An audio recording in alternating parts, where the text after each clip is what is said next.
Session. Calling case 251-403-576, State of Utah versus Tyler James Robinson. Counsel, please enter your appearances. Chad Grumander, Ryan McBride, Lauren Hunt, David Sturgill from the state, County Attorney Jeff Gray, and Chris Ballard are also present. Good afternoon. Kathy Nestor, Richard Novak, Michael Burt, and Stacy Visser for Mr. Robinson, who's present in the courtroom, Your Honor. Good afternoon. Mr. Robinson, good afternoon. And also for the record, the court recognizes the presence of the victim representative, Ms. Erika Kirk. Good afternoon. First, with respect to courtroom protocol to maintain security and decorum, any individual who exits the courtroom during the proceedings will not be permitted to re-enter until the recess. All counsel are expected to take reasonable measures to safeguard confidential communication. Such measures may include the use of screen protections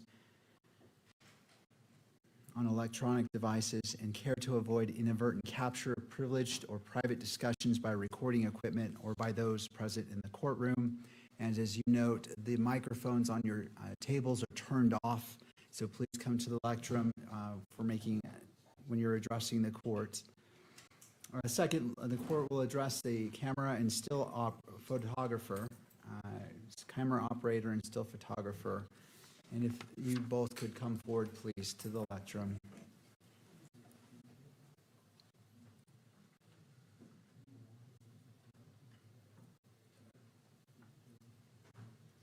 All right, could you both state your names?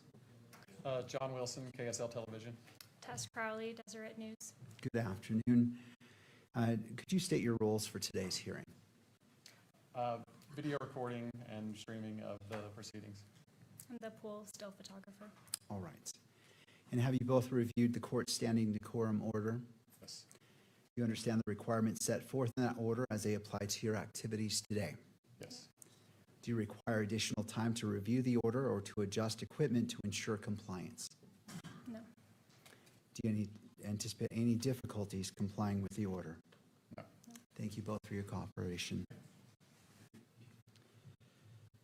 As we begin this afternoon, the court wishes to acknowledge the importance of safety, dignity, and well-being of all those who are present or who may be present during these proceedings, including the parties, counsel, witnesses, court staff, and members of the public. The court is also mindful of its solemn obligation to protect and uphold the constitutional rights of both Mr. Robinson and Ms. Kirk.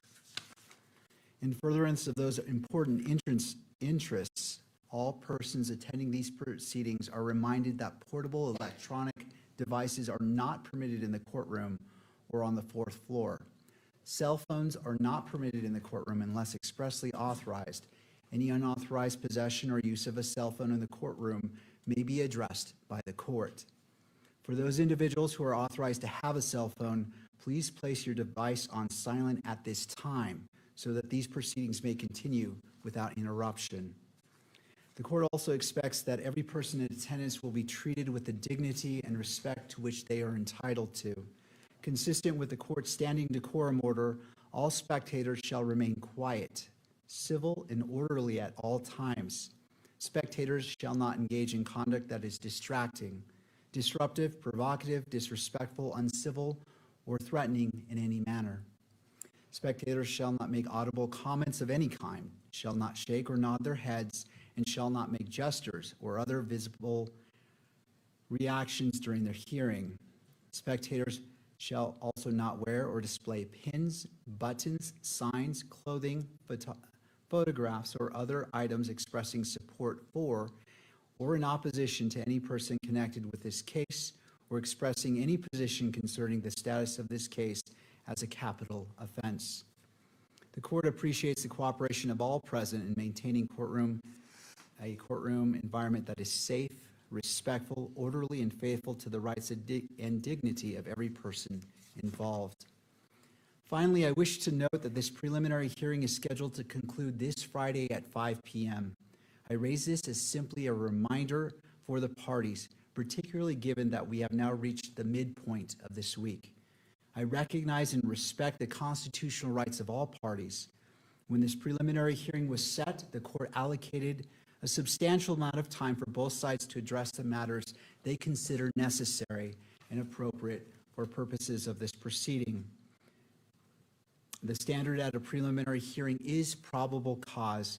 And with that in mind, I ask counsel to remain mindful of the time that remains and manage your time appropriately so each of you is able to fulfill your duties to your respective clients within the time frame that has been provided.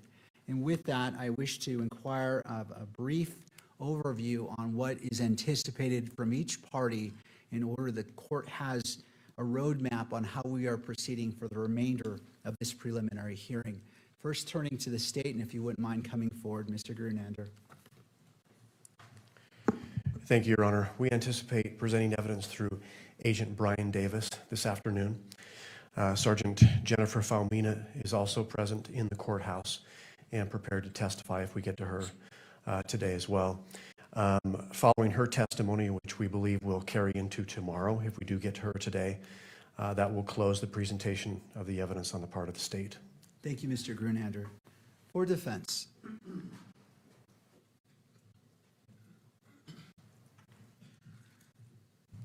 Good afternoon, Your Honor. Good afternoon. Michael Mr. Berg for Mr. Robinson. Judge, we have two remaining witnesses, Miss Oliver from the ATF and Miss Carner, also from the ATF.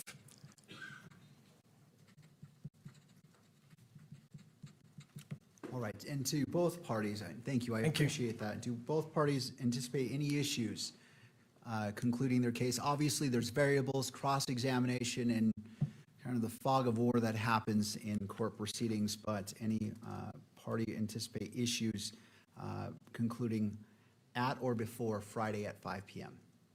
Not from the state, Judge.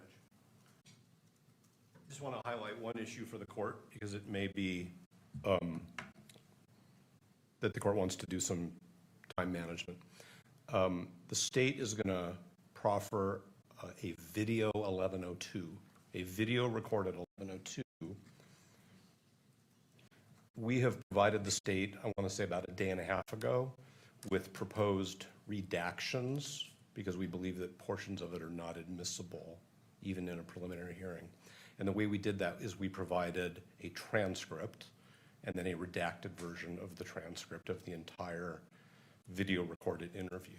It may be that the court wants to look at the proposed redactions, not while court is in session, but during some other period of time, because the transcript of the video, which we prepared and we provided to the state, so the state could raise any concerns about the accuracy of the transcript. That's not an issue. The admissibility of portions of the video or the issue is about 20 pages, maybe 22 pages. So to use court time for the court to look at the proposed redactions may be an inefficient use of the time. I'm not saying when the court should do it. I'm just saying we may not want to do it between 9 and noon and 1 and 5 tomorrow or Friday. But it's going to come up today. And so the question will be, when does the court want to engage in the process of reviewing a 22-page transcript that has proposed redactions? That's all. I appreciate the heads up. Mr. Grunander, do you wish to be heard? Yes, Judge. Your Honor, the state has received the proposed redactions, and we are prepared to address them when that time comes.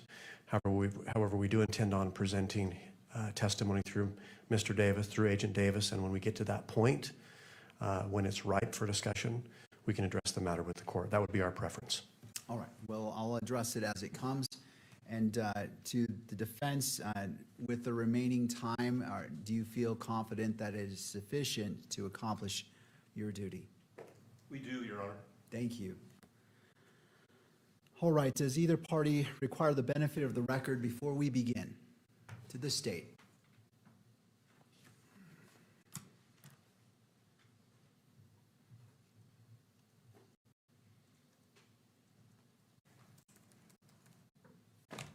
Ryan McBride for the state, Your Honor. Just to address an issue that's come up and we expect to come up as we enter the second half of this preliminary hearing regarding the admission of exhibits. Under Rule 104A, the court must decide preliminary questions about whether the witness is qualified or a privilege exists or evidence is admissible. In so deciding, the court is not bound by the rules of evidence, except those on privilege. And I'm bringing this up again because it's likely to come up and it is going to affect the procedures we use as we go forward. The court holds two roles really at this stage. One is a gatekeeper role on admissibility, and the second is the fact finder role as the magistrate. And I know you've referred to those two roles earlier in this proceeding. And the court, Rule 104A means the court can consider evidence even though its admissibility has not yet been determined in its gatekeeper role. And then, after it has been admitted, it can determine the admissible qualities of that evidence or that exhibit. And that is especially relevant at a preliminary hearing where foundational evidence is reliable hearsay under 1102B3. Even at trial, State v. Griffin, which is a 2016 UT 33 Utah Supreme Court case, the court has held the rules of evidence do not apply to evidence used to establish foundation for admission of other evidence. It's a quote from paragraph 33. So the point is, foundational rulings on admissibility can consider evidence that is not in and of itself admissible. That's proper. The second point is the courts of appeals recognize a presumption that the court considers, when acting in its fact-finding role, only the admissible evidence and disregards any inadmissible evidence. Most commonly, that comes up in a bench trial type case where prior bad acts evidence is admitted and it can have dual inferences. State v. Adams was one of those cases. That's 2011 UT App 163. And what it means is we know that a fact finder is not tainted by the judge's role as a gatekeeper, even though the judge as a gatekeeper considers potentially inadmissible evidence. It also means that the court doesn't have to distinguish which hat it's wearing as we go through the proceeding. In this circumstance, this hearing is taking place outside the presence of the jury. The state has laid and intends to lay and continue to lay foundation in open court. Such foundation sometimes will include discussion of the actual exhibits rather than just proffers, as well as foundation for the exhibits. Now, I don't think that there's any issue between us and the defense in understanding that kind of statement of the law. I think the issue that has come up is under Rule 104B, determinations of admissibility take place outside the presence of the jury. The defense appears to be assuming the jury to be basically the potential jury pool and trying to avoid the potential taint to a jury pool that discussion of evidence, which may or may not be admissible, may cause. I think that's a fair point. I just want to put the court on notice of our view and how we have and intend to proceed as we move forward. Under 104B, that determination takes place outside of the presence of the jury. Under the rules, there's a presumption that these hearings and this hearing is open to the public, including admissibility hearings. Because of that, we intend to move forward and move the admission of evidence and argue the admission of evidence as in open court. Should the court close the hearing, of course, that would change. But that's because that's the presumption in the law, and that's conforms with 104B. That's our intention, unless the court or counsel moves to close the hearing. So, in summary, the court can and often should consider evidence and review the exhibits before admission. 2, the court is not tainted by doing so and can distinguish between admissible evidence and improper evidence. And there's no need for the court to identify which hat it's wearing. And 3, absent closure, we'll move forward with our evidence in open court. All right. Well, I'll hear from defense if you want to be heard on that issue. I see you. Okay. Briefly, Your Honor, I'm sorry I have 2 microphones. I'm just trying to be technologically savvy. I think the 104 issue, I agree completely with Mr. McBride on what he's saying. Because of the Supreme Court's ruling in Archuleta concerning the availability to the public of exhibits from a preliminary hearing, which of course is a fact-specific inquiry by this court, we will continue to raise concerns about our client's right to a fair trial when we think it's appropriate, and the court will make the rulings it makes. That's all I want to say. All right. All right, to both parties, the standing request remains, when you are moving a piece of evidence into, to the record, I ask 3 steps. Admissibility, to admit it, to be published in the courtroom, and then to be published on that screen. And I'm gonna have the screen adjusted slightly, because I want, if it's published, I want it to be meaningfully able to be viewed. And I noticed somebody sent me a screenshot that angle creates an interesting angle that kind of distorts it. So in the interest of, if we're going to be transparent, it should be viewable transparent. So we'll adjust that screen briefly, but please address those 3 issues. And I understand one side or the other might say, well, we agree or we don't agree, period. But please, I'm trying to make sure that the record before us is a clean and clear record. So if you would do that, the court would appreciate that. All right, anything further? No, Your Honor. All right. The court acknowledges that the exclusionary rule is in effect. At this time, any witness who is subject to exclusion should be excused from the courtroom. I will leave it to the parties to monitor the courtroom to ensure that compliance is adhered to. With that, turning to the state, you may call your next witness. Yes, I mean, I want the press to be able to see it too, but when it's, there is a bit of a distortion when it's at that particular angle. So while the parties are moving forward, go ahead and adjust it, and let's put a sample image of something that has nothing to do with this case on the screen. Judge, that's another issue. I don't know that it is projecting yet. And I don't know if we need to take a break to make sure that's working. It's not projecting on the monitors. Okay. Technology is challenging us again. Well, what's our thought, staff, on projecting? Is this something that's not going to be cured by turning off and turning on, I'm assuming?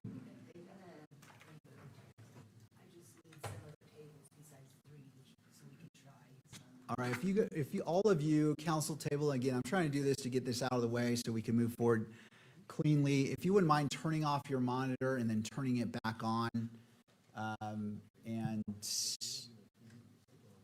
and if I could borrow somebody to do that to the witness monitor as well, so we all get them in sync. Thank you, sir. I appreciate that. And for the lectrum as well, let's just see if we can get that up, because that could cause a delay. I just want to knock this out first. Yes.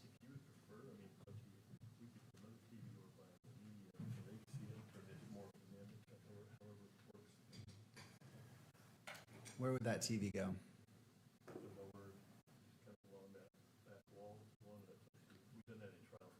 If that doesn't address any security issues, let's do that. I just want to make it easy. That way that TV can be more flat and it's not a distorted view, and then the media can look at that TV. Again, transparency needs to be viewable, not just there in concept. All right, yeah, let's go ahead and do that. How are the monitors looking? Nothing? All right.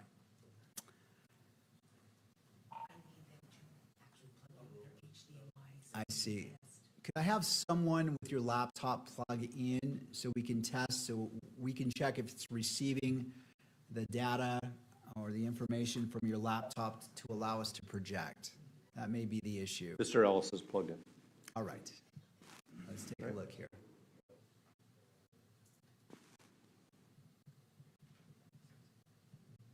I appreciate the parties' patience, especially after I just said we're at the halfway point. We're getting a thumbs up. All right, so it's displaying for defense, for prosecution. We're working on it right now, Judge. Yes. All right, and on the screen monitor here, it looks like something came up. All right, and all right, we'll just hope that the monitor for the witness works as well. All right, so we're ready to go.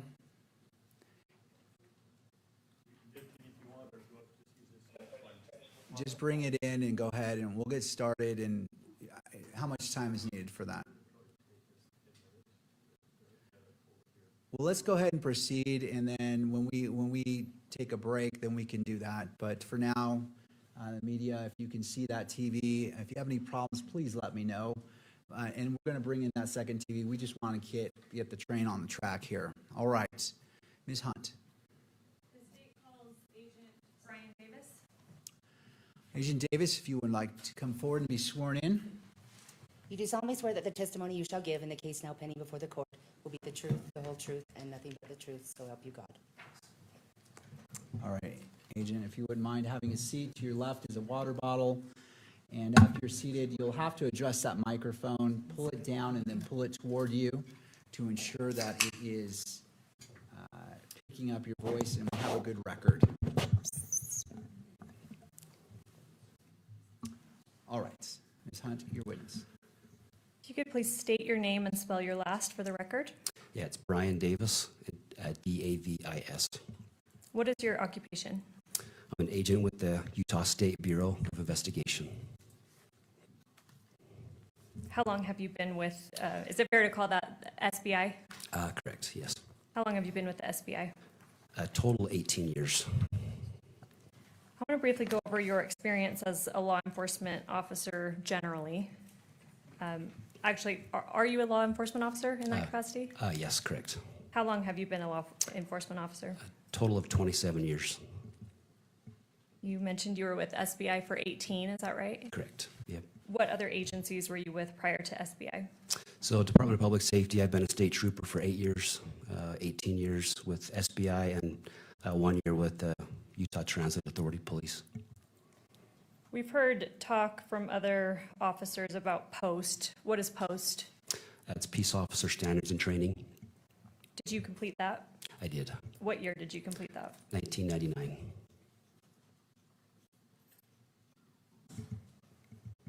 Is that a type of certification that you hold? Yeah, it's a statewide certification that any peace officer in the state of Utah, local, state, county, all go through to become a certified peace or police officer. Has that certification lapsed or been any gaps in that time since you received it in 1999? No, it's been constant since then. I want to talk about a bit about your training and experience within law enforcement. What roles have you had at SBI? I began as a call enforcement team. We did covert and overt operations. I was assigned to an ATF, the PSN task force, focusing on violent felons with guns and drugs. I was on a FBI task force, Safe Streets. It was a gang violent crime task force. I was on the U.S. Marshals Fugitive Apprehension Team task force. I've been on several different OICI protocol teams, Officer Bar Critical Incident teams around the state of Utah and within SBI. I've been on dozens of those scenes. And within major crimes of SBI, I've been, we've worked a variety of cases. I work anything from violent crime, homicides, sex crimes, drug crimes, firearm crimes, white-collar crime, fraud. I was also on a task force with the FBI Public Corruptions Task Force as well. Was that all on-the-job training, or did you receive specific training or conferences, things like that? Yeah, throughout the years, various trainings, conferences for in all those capacities over the years. You mentioned you've been a part of homicide investigations. Yes. Can you estimate how many? My best guess would be 60 plus, where I've had some involvement. I also currently work on a cold case unit within SBI, so we consult with agencies around the state of Utah, and I've probably consulted on over 50 of those as well in various capacities and roles. Have you received training specific to homicide investigations? Yes, I have. What types of things have you been trained on in that regard? Just several different times, week-long course training conferences on homicide, from case studies to how to manage a case. Also, I've been on several trainings with like crime scene investigation. I'm a Faro certified. It's a 3D Faro scan of crime scenes. What's a Faro scan? It's a 3D laser imaging that is used pretty commonly on crime scenes. It just accurately documents crime scenes. And I've been on, I've been certified as a forensic interview and the forensic interview technique with more child victims. So just various trainings like that. You mentioned currently you're a part of the cold case team within SBI. Correct. Have you been assigned as part of the investigation into the homicide of Charlie Kirk? Yes. And what is your role? Do you have a specific role in that investigation? Yes, I was assigned to be a case agent along with Agent Dave Hull. What does it mean to be a case agent? Essentially, you manage the case, responsible for it. Ultimately, you direct the case as you go along. You make assignments as needed. Ultimately, everything comes back to you, like in the form of reports, evidence, and such. And then ultimately, you screen that case, if applicable, to the appropriate county attorney or DA. You mentioned that you are a co-case agent or were with Agent Hull. Is it typical to have two case agents on a case? It can be especially on a large case. Yes. Has this particular case been large? Yes, it has.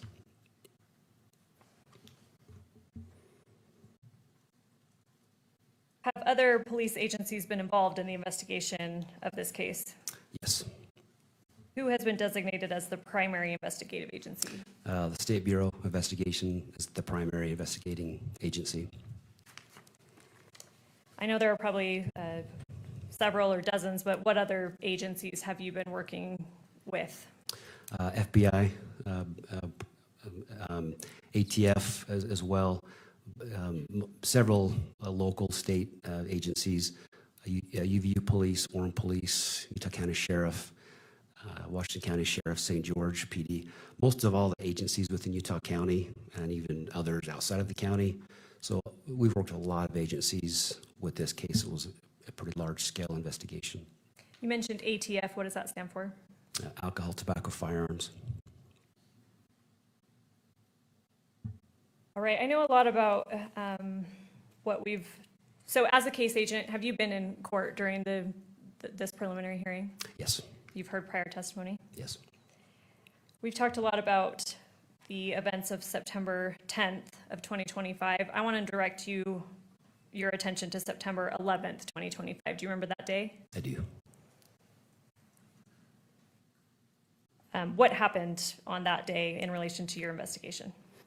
I spent the day at the command post with various assignments. That evening, it was about 8:30 p.m., I believe, of the 11th. I received a phone call from Sergeant Elsholz requesting that I travel to St. George. Who is Sergeant Elsholz? What agency is Sergeant Elsholz with? With SBI. And he requested that you travel to St. George? Correct. What was the reason stated for that? We received information that an individual was turning himself in, or was going to turn himself in to police in regard to his involvement with the incident, the shooting on UVU campus. And I'm sorry, what time did you get that information, that call? About 8:30 p.m. Did you travel down to St. George? I did. On what day? Of September 11th. Did anyone else go with you? Yes, so we traveled to the Salt Lake City Airport to a hangar there, and we were flown down on a fixed-wing aircraft. It was Sergeant Elsholz, was Agent Folger with FBI, Agent Anderson with FBI, Ryan McBride, and myself, and the two pilots. And who is Ryan McBride? With the Utah County Attorney's Office. What time did you arrive in St. George? We landed probably about 11:30 p.m. at the St. George Airport. And again, this would be the evening of September 11th, 2025? That's correct. Where did you go once you landed in St. George? There we were transported via ground to the Washington County Sheriff's Department. Did you coordinate at that time with any other law enforcement agencies down in southern Utah? Oh, we did. You did? We did, yeah. What other agencies? Well, with FBI, as we were traveling, and then along with mainly the Washington County Sheriff's Department, we also have agents within SBI assigned to the southern Utah area. So working with them as well, just making plans and coordinating resources and manpower and personnel. And you stated you went to the Washington County Sheriff's Office. Yes. What time did you arrive there? Probably somewhere close to midnight, maybe just a little bit before midnight of the 11th. What happened next? So we met several other investigators, agents, and detectives there, along with some other prosecutors. There were some federal prosecutors as well that were present. And from there, we began kind of making plans, determining how to handle the situation there. You mentioned the reason you went down there was you had been told that an individual wanted to turn themselves in. That's correct. Did you observe that individual? I did. And where was that person at the time? So when we arrived, we went into the room that we were in. It was one of their office cubicles there. On the wall, there was a television monitor where I viewed an individual on that screen that was sitting in one of the soft interview rooms. That room was equipped with audio video recording device, and so I observed him on that screen at that time. Were you aware, or did you become aware what time that individual arrived at Washington County Sheriff's Office? I was told he arrived there about 9 p.m. that evening. And was he with anybody else?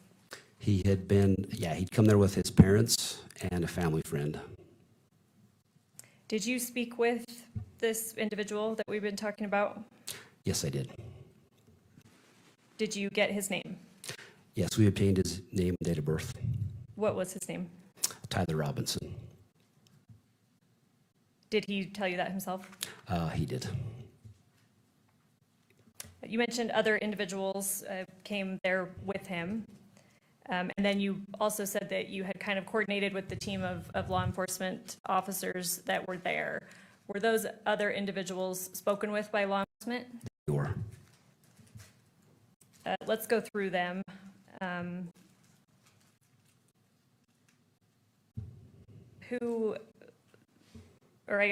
did that happen? Who was spoken to first of the other individuals? So Tyler's mother was interviewed by SBI agent Holgreen and FBI agent Cox. And kind of simultaneously, his father was being interviewed by SBI agent Terry and FBI agent Smith.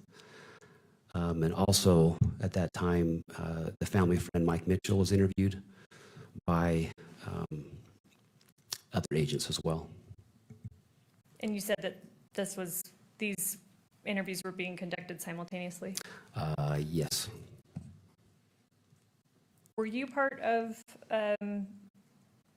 the interview with either of Tyler's parents? Yes. Yes, myself and Agent Folger. Did I misspeak earlier? Myself and Agent Folger interviewed the mother. All right, let's make sure the record's clear on that. So Agent Folger, what agency is he with? With FBI. And yourself interviewed Tyler's mother. Yes, that's correct. I just want to make sure the record's clear. Who interviewed Tyler's father? Yeah, I think I might have misspoke. It was Agent Holgreen, Agent Cox that met with his father. And then who spoke with family friend Mike Mitchell? Agent Terry, Agent Smith. Down in St. George, Washington County Sheriff's Office, was Mr. Robinson detained at that time? Yes, he was. Was he formally arrested at that time? Yeah, after all the interviews were completed, when we talked to everybody, he was formally arrested at that time. And I'm going to come back to that in a second. Excuse me, where did the arrest take place? At the Washington County Sheriff's Office.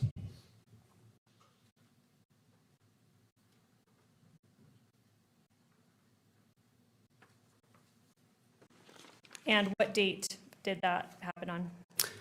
Would have been September 12th. It was about 4 a.m., I believe, of September 12th.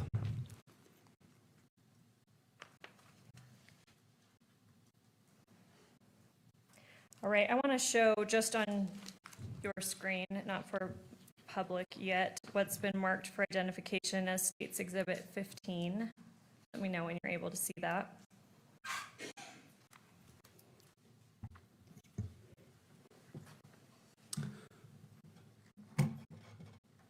Okay, it's there. Before I ask you about that, did you have an opportunity to, you stated that you observed Mr. Robinson at Washington County Sheriff's Office, is that right? Yes, that's correct. Your Honor, could I have a moment with Ms. Hunt? May I have a moment with Ms. Hunt? You may.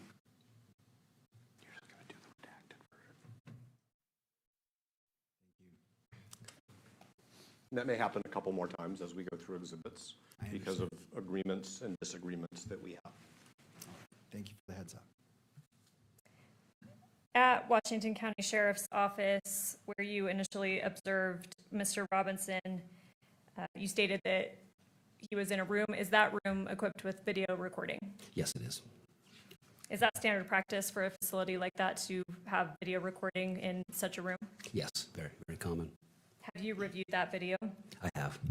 And in your review of that video, does it fairly and accurately depict Mr. Robinson at that time? It does. You see on your screen what's been marked as State's Exhibit 15. Do you recognize that? I do. What is that? That's the interview in which Mr. Robinson was seated and waiting.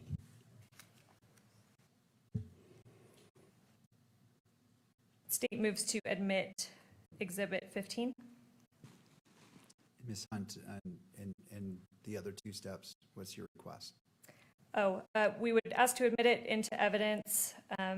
We have, defense counsel and I have agreed upon, I guess, redaction of the video, and I would ask to publish it both to the courtroom and to the media. Mr. Novak? It's silent, correct? Ms. Hunt? Yes. Yes, Your Honor, Ms. Hunt is correct. The state had originally proposed a longer image with audio, and we've agreed to a shorter image without audio. And so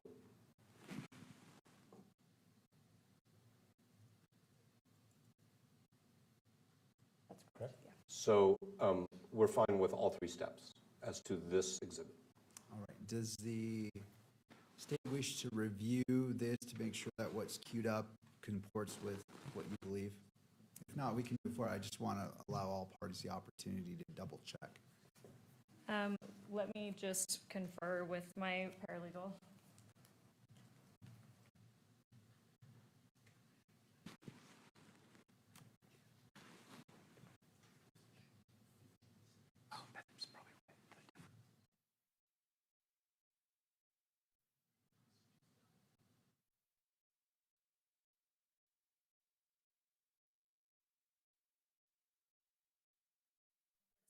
It's has no audio, so we would like to admit and publish it at this time.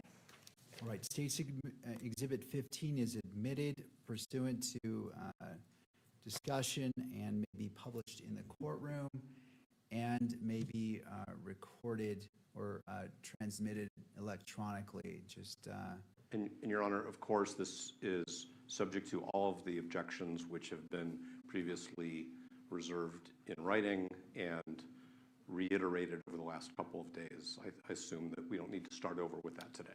thank you. I appreciate that. I note the standing objection by defense as previously made, and that objection is overruled, and this exhibit is admitted. And in this case, it wouldn't be the 1102 issues, it would be the electronic media coverage of the proceeding. Thank you for that clarification, Mr. Novak. I appreciate that. All right, with that, to the media, can you view that screen okay? All right. All right, State's Exhibit 15 may be played.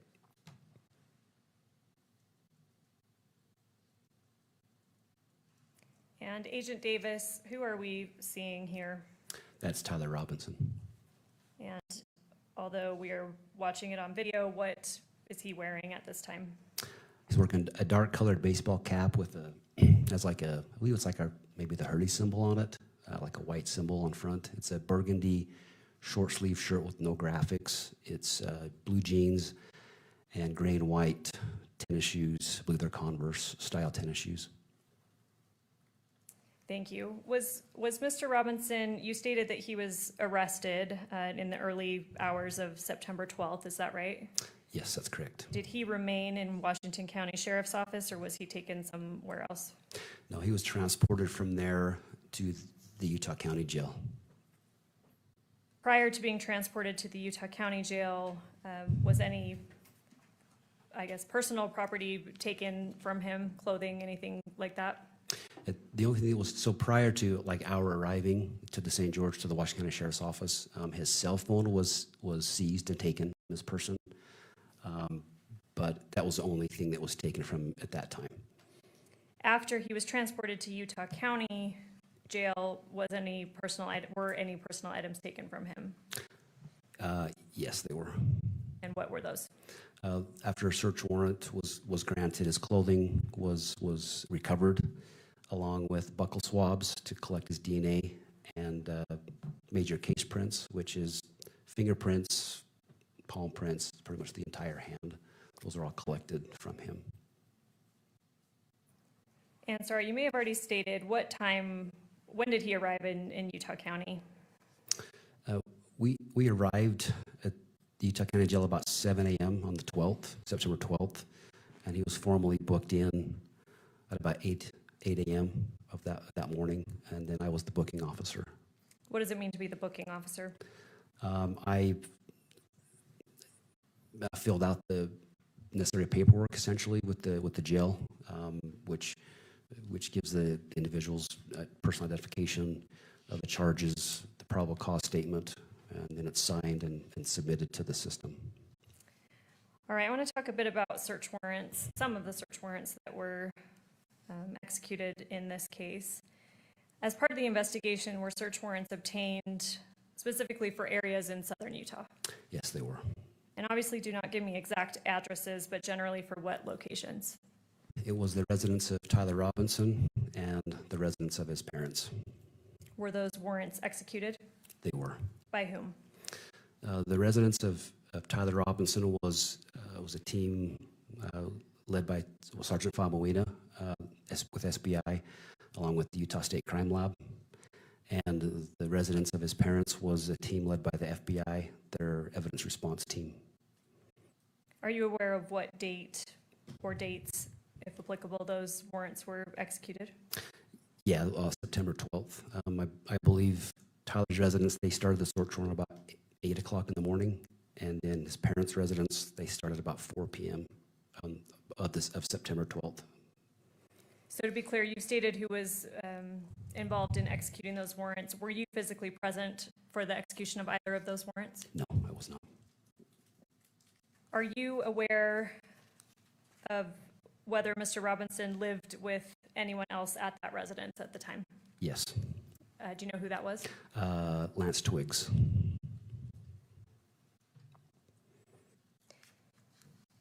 And we won't get too into it right now. We'll cover this with Sergeant Falmina, but did you receive information from officers involved in those execution of those warrants about what, if anything, had been found? Yes, I did. All right, turning to another area. As part of this investigation, you have previously mentioned that a family friend came in initially with the Robinsons. Who was that family friend? His name was Mike Mitchell. And who is he in relation to the Robinsons? So he's a family friend, a good family friend. And what was his involvement here? So he helped facilitate working with Tyler and his parents with the sheriff's department for Tyler to turn himself in. And I believe you mentioned previously that law enforcement conducted an interview with Mr. Mitchell. They did. Remind us when that interview occurred. So that was the early morning hours of September 12th at the Washington County Sheriff's Department. And I know you've already stated, but remind me who was present for that interview. That one was Agent Terry and Agent Smith. What agencies are they with? Terry's with SBI, and Smith is with FBI. Are you aware if a second interaction or statement was collected from Mr. Mitchell? Yes, it was. When did that happen? It was March 31st of this year. Who was present at that time? It was Ryan McBride, Chad Grunander, Kimberly Derfler, and Agent Chris Terry with SBI. You mentioned Ryan McBride, Chad Grunander, and Kimberly Derfler. What office do they work for? The Utah County Attorney's Office. And you mentioned Agent Chris Terry. Yes. So you were not present for this collection of this statement. No, I was not. Have you communicated with Agent Chris Terry about how this happened? Yes, I have. How did this happen? So all those individuals met with Mike Mitchell at, it was the St. George, well, it was at the St. George Court office, courthouse there. They met and discussed briefly, just gonna kind of talk generally about the situation. From there, Mr. Mitchell was given a handwritten 1102 paper statement, and he left the room, went into a separate office by himself, was there for about an hour where he hand wrote a statement, filled the statement out. When that was complete, he came back into the room where the others were waiting and provided that 1102 statement to them.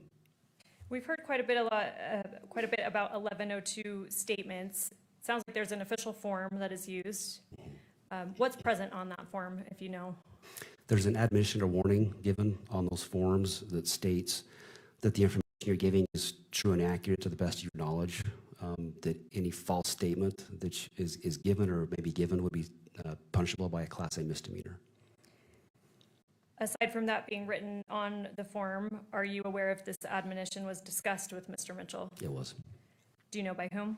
Yeah, Ryan McBride provided that admonition to him. And you stated that Mr. Mitchell then went into a separate room for about an hour and wrote his statement down. Correct. Did anyone, including prosecutors or law enforcement, direct him what to say? Foundation, objection. Personal knowledge. Would you like to respond, Ms. Hunt? I can lay a little more foundation. All right, so I'll sustain the objection for now, and Ms. Hunt is moving forward with laying more foundation. You discussed with Agent Chris Terry about how this statement was obtained. Yes. Did he mention anything to you about anyone directing Mr. Mitchell about what to say or what to include in the form? No, I spoke to him personally and reviewed his report also. I'm going to show you what's been marked for identification as State's Exhibit 14.1. Let me know when you see that on your screen. Okay, I see it. What is that?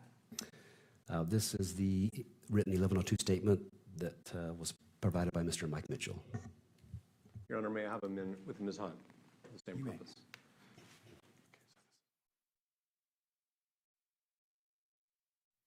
All right. And how do you know that? I reviewed it. I reviewed it in its original. As soon as it came to us, I've seen it prior. So. And Kimberly, if I can have you slowly scroll down.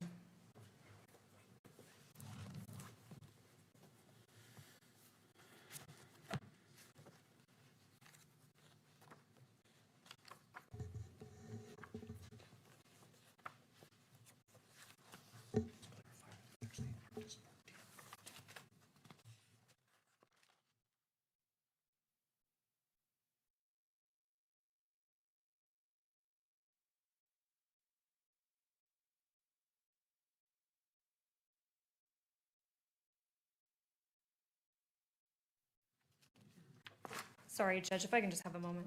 You may.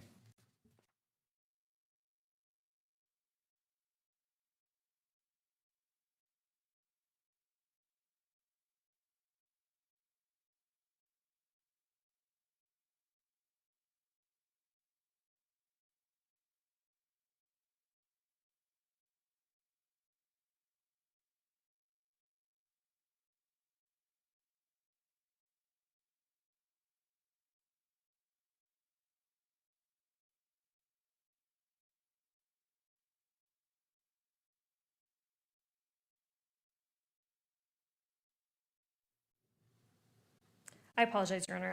I misspoke. It's not 14.1, it's just Exhibit 14. Okay. So if we can place that again on the screen for the witness only. Yes.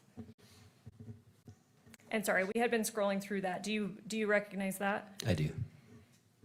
Does it depict, is it fair and accurate from what you remember? Yeah, with the exception of the redactions, yes, it's fair and accurate. And Judge, I'll make a record, defense counsel and I have stipulated on the redactions that are present.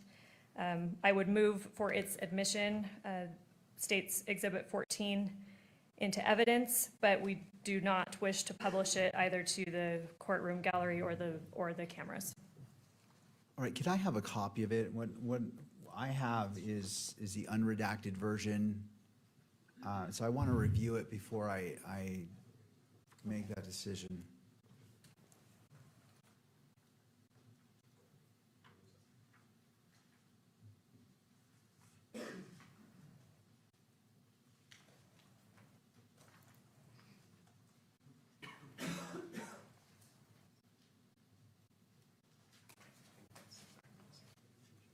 If I may approach. You may. Thank you.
All right, I've had a chance to review State's Exhibit 14 and noting the standing objections by defense concerning 1102s.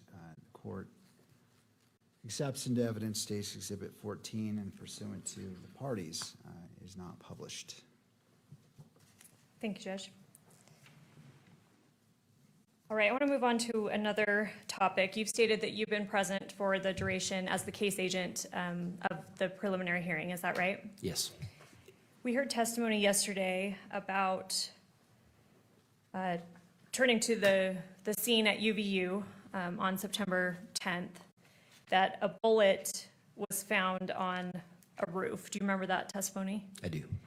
Do you have knowledge about that bullet, what that is about? Yes, I do. What roof was that bullet found on?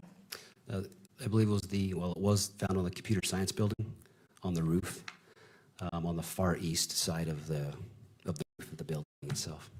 How do you know that it was found there?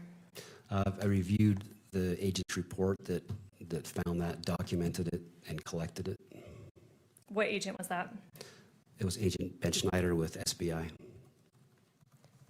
Are you aware of where the computer science building is on campus? Yes, yes. Can you explain generally where that is located? Yeah, from where the LOSI building is, it's a building directly kind of south and east of there, from the LOSI. Southeast from the LOSI building. Where is it in connection to the auditorium section that we've been talking about where Mr. Kirk was stationed? It's east of there. East and a little bit south, and mostly east.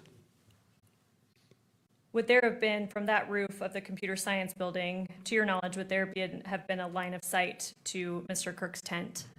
No, not according to the agent. Agent Ben Schneider, there was not a line of sight from there to where the tent was, where Mr. Kirk was. Did you learn from Agent Snyder what caliber that bullet was? Yes, I did. And what was that? It was a .223 caliber. What is a live round?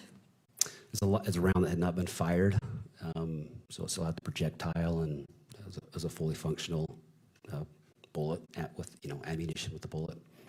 Did you learn if this .223 bullet found on top of the computer science building was a live round? Yes. And how do you know that? It was still intact. Still had the primer had not been it was not dented, not been fired. It still had the bullet projectile in the end. It's still sealed. Did you observe this bullet personally, or is this information you're getting from Agent Snyder? From Agent Ben Schneider.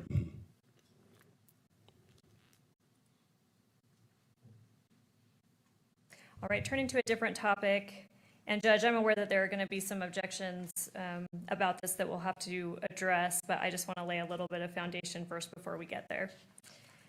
Are you, you've mentioned him already, are you familiar with an individual named Lance Twiggs? Yes, I am. And who is he in regards to this investigation? He's the roommate of Tyler Robinson. Was he interviewed as part of this investigation? He was. How many times? 2 times. When was the first time? The first time was the early morning hours of September 12th, and that occurred at St. George Police Department. So we've heard of several people coming in and being spoken with at Washington County Sheriff's Office. Correct. Mr. Twiggs was spoken with at St. George PD. Correct. Do you know who was present for that interview? It was FBI agents Larson and Agent Ling. Are you aware of Mr. Twiggs' buccal swab was taken at that time? I don't recall happening there. I believe it happened later. I'd have to, but it did occur. That was obtained from him. But you're not sure if it happened on the 12th? I don't recall if it was there later at his residence, but ultimately, a buccal swab was obtained from Mr. Twiggs? yes, it was. Do you know if his phone was taken from him? It was. When did that happen? So it was during that interview with FBI at St. George Police Department. They conducted an interview of him, and then he provided his phone. He did it voluntarily also, provided it to those agents. And that would have been on September 12th, 2025? Correct. You mentioned a second interview of Mr. Twiggs. There was a second interview, yes. When did that take place? April 20th of this year. Where was that? Happened at the Utah County Attorney's Office. Who was present at that second interview? It was Mr. Twiggs with his attorney, Jill Cottrell. It was Lauren Hunt, Sam Peed with the U.S. Attorney's Office, Ryan McBride, Sergeant L. Schulz, well, now it's Lieutenant L. Schulz, and myself. We've talked about 2 interviews of Mr. Twiggs, one on the morning of September 12th, 2025, second on April 20th, 2026. Are you aware if both of those interviews were recorded? They were. Have you reviewed those recordings? I have. Before Mr. Twiggs' interview on April 20th, 2026, well, first let me ask you this. Are you aware of what use immunity means? Yes. What does it mean? It's a letter of the use of immunity is essentially giving the individual during the limited time of their statement, they're given that immunity from statements that are made in regard to an incident. But it does not preclude them from prosecution from evidence that would be known or found then or later outside of that interview. It just gives them that limited immunity during the type of the interview. Okay, so for any statements made during the interview, they're given immunity for that, but they're not generally prohibited from being potentially prosecuted outside of that interview. Is that fair? That's my understanding, yes. Was Mr. Twiggs given use immunity? Yes, he was. By what offices? The Utah County Attorney's Office, as well as the United States Attorney's Office. You mentioned that both of Mr. Twiggs' interviews were recorded. Have you reviewed those recordings? Yes, I have. Do they fairly and accurately depict those interviews? Yes, they do.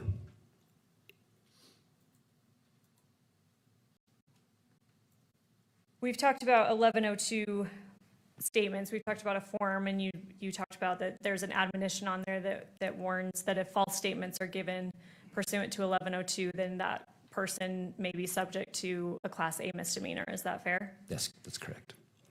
Was a similar admonition given to Mr. Twiggs during his second, or before his second interview on April 20th, 2026? Yes, it was.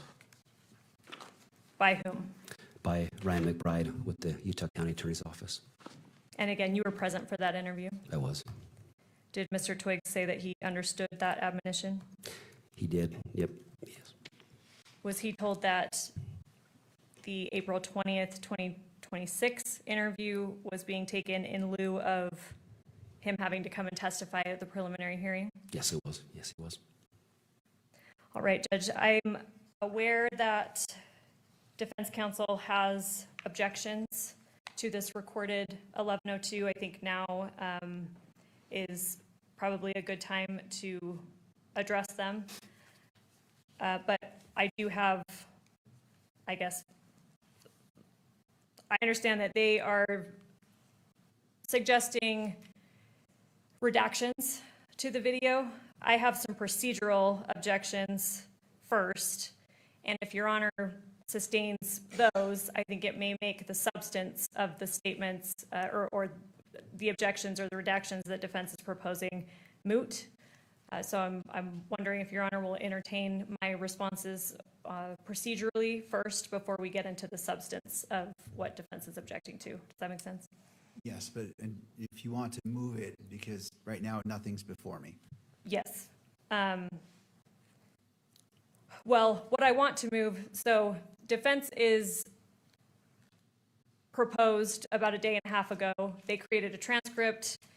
Mr. Novak has proffered this earlier to Your Honor. On April, and I'll give you a little more proffer. On April 28th, 2026, the Utah County Attorney's Office provided this recorded 1102 statement of Mr. Twiggs to defense counsel. They have acknowledged the receipt and mentioned the recorded statement at previous hearings. In fact, they even filed a brief that Your Honor has decided about whether 1102 can be applicable to Mr. Twiggs at this hearing, which Your Honor has ruled upon. Monday at about 4 p.m., defense counsel sent us a transcript that was prepared by the defense team, and it had significant redactions that they were suggesting. It was about a 21-page transcript, and their suggested redactions are approximately 11 pages of it. In total, redactions appear on 16 of the 21 pages. My procedural objections to this are that this is essentially by surprise. We were already a day into the preliminary hearing. Defense counsel had been aware since at least April 28th, 2026, when the recorded 1102 of Mr. Twiggs was provided to them, that is how we intended to proceed. And like I said, they had already briefed the 1102 issue as it relates to Mr. Twiggs. At that time, they did not raise any objections to the substance of it or propose any redactions that they wished. And yeah, frankly, it's by surprise, and it's at this point disrupting the hearing. It's not, I did mention that defense prepared a transcript of this recorded interview, how the state intended to present it and how we have given it in discovery to defense is it's a video, audio and visual. Making redactions to that is not as simple as a transcript where you can just, block out sections of the text. So it's far more complicated than that to edit or redact portions of the video at this time. So we would object procedurally, basically on the timeliness of it, that they had an opportunity to make these objections if they had them at the time when the 1102 issue in regards to Lance Twiggs was briefed and decided by Your Honor. They did not do that or raise the issue at this time. And so we would object just procedurally on those grounds. Additionally, the remedy requested, which I'm assuming is that we make redactions to the video or present it as a transcript rather than a video, is disproportionate. Even assuming if there are isolated statements that the court would not ultimately consider, again, as Mr. McBride pointed out, and as Your Honor has stated throughout this hearing, this is a preliminary hearing to the court. It's not to the jury. The court is fully capable of disregarding any statement it determines exceeds the proper scope. As Mr. McBride cited this morning, several cases give Your Honor that authority and presumption that judges are able to basically make the difference between what's admissible evidence and disregard what may not be at a preliminary hearing or even at a bench trial. State v. Adams is one of those cases. If Your Honor wants the citation, again, I'm happy to give it. State v. Featherson is another one. That one is 781 P2D 424. State v. Hannigan is another one, 2014 UT App 165. And State v. Rosecrans, 2024 UT App 128. And those cases all stand for the notion that essentially judges, and this is to quote from Rosecrans, judges are not subject to many of the same concerns about prejudices and improper influences as jurors. And so, again, procedurally, the remedy asking us to now, in the middle of a week-long preliminary hearing of which everyone was aware, edit or alter or redact portions of this video recording 1102, that remedy is disproportionate. If there are any potentially objectionable statements within that, Your Honor has the ability to disregard those. And so we would prefer not to get into the substance and argue each statement line by line. And we would prefer to just move for its admission and have the court use its discretion as a judge to take what's proper versus improper, disregard anything the court might find improper. If we would like to move into substantive objections, then we're happy to, but if the court can rule on those procedural objections first, it may make any substantive objections moot. All right, so you're moving into Evidence States Exhibit 16, Yes. and as it relates to publication, what is your request? So, Judge, we believe, and I believe this has been discussed before on the record, that the state is in agreement that the media should not have the ability to handle or replicate certain exhibits. Because it's video, Mr. Twiggs is shown certain exhibits. So we would agree that this should not be captured by cameras and projected by the media outside of the courtroom. But we would like at least the audio and maybe even the video within the courtroom itself to be captured, is the state's position. All right, I want to make sure I understand. So your request is that the video not be projected and captured by the video camera, but the video and audio is played in the courtroom and the audio is able to be transmitted, just not the video via the camera. Is that my understanding? Correct, that's the state's position. All right. And in regards to this exhibit, is in the, as State's Exhibit 16, is there any portion of that recorded statement that occurred before the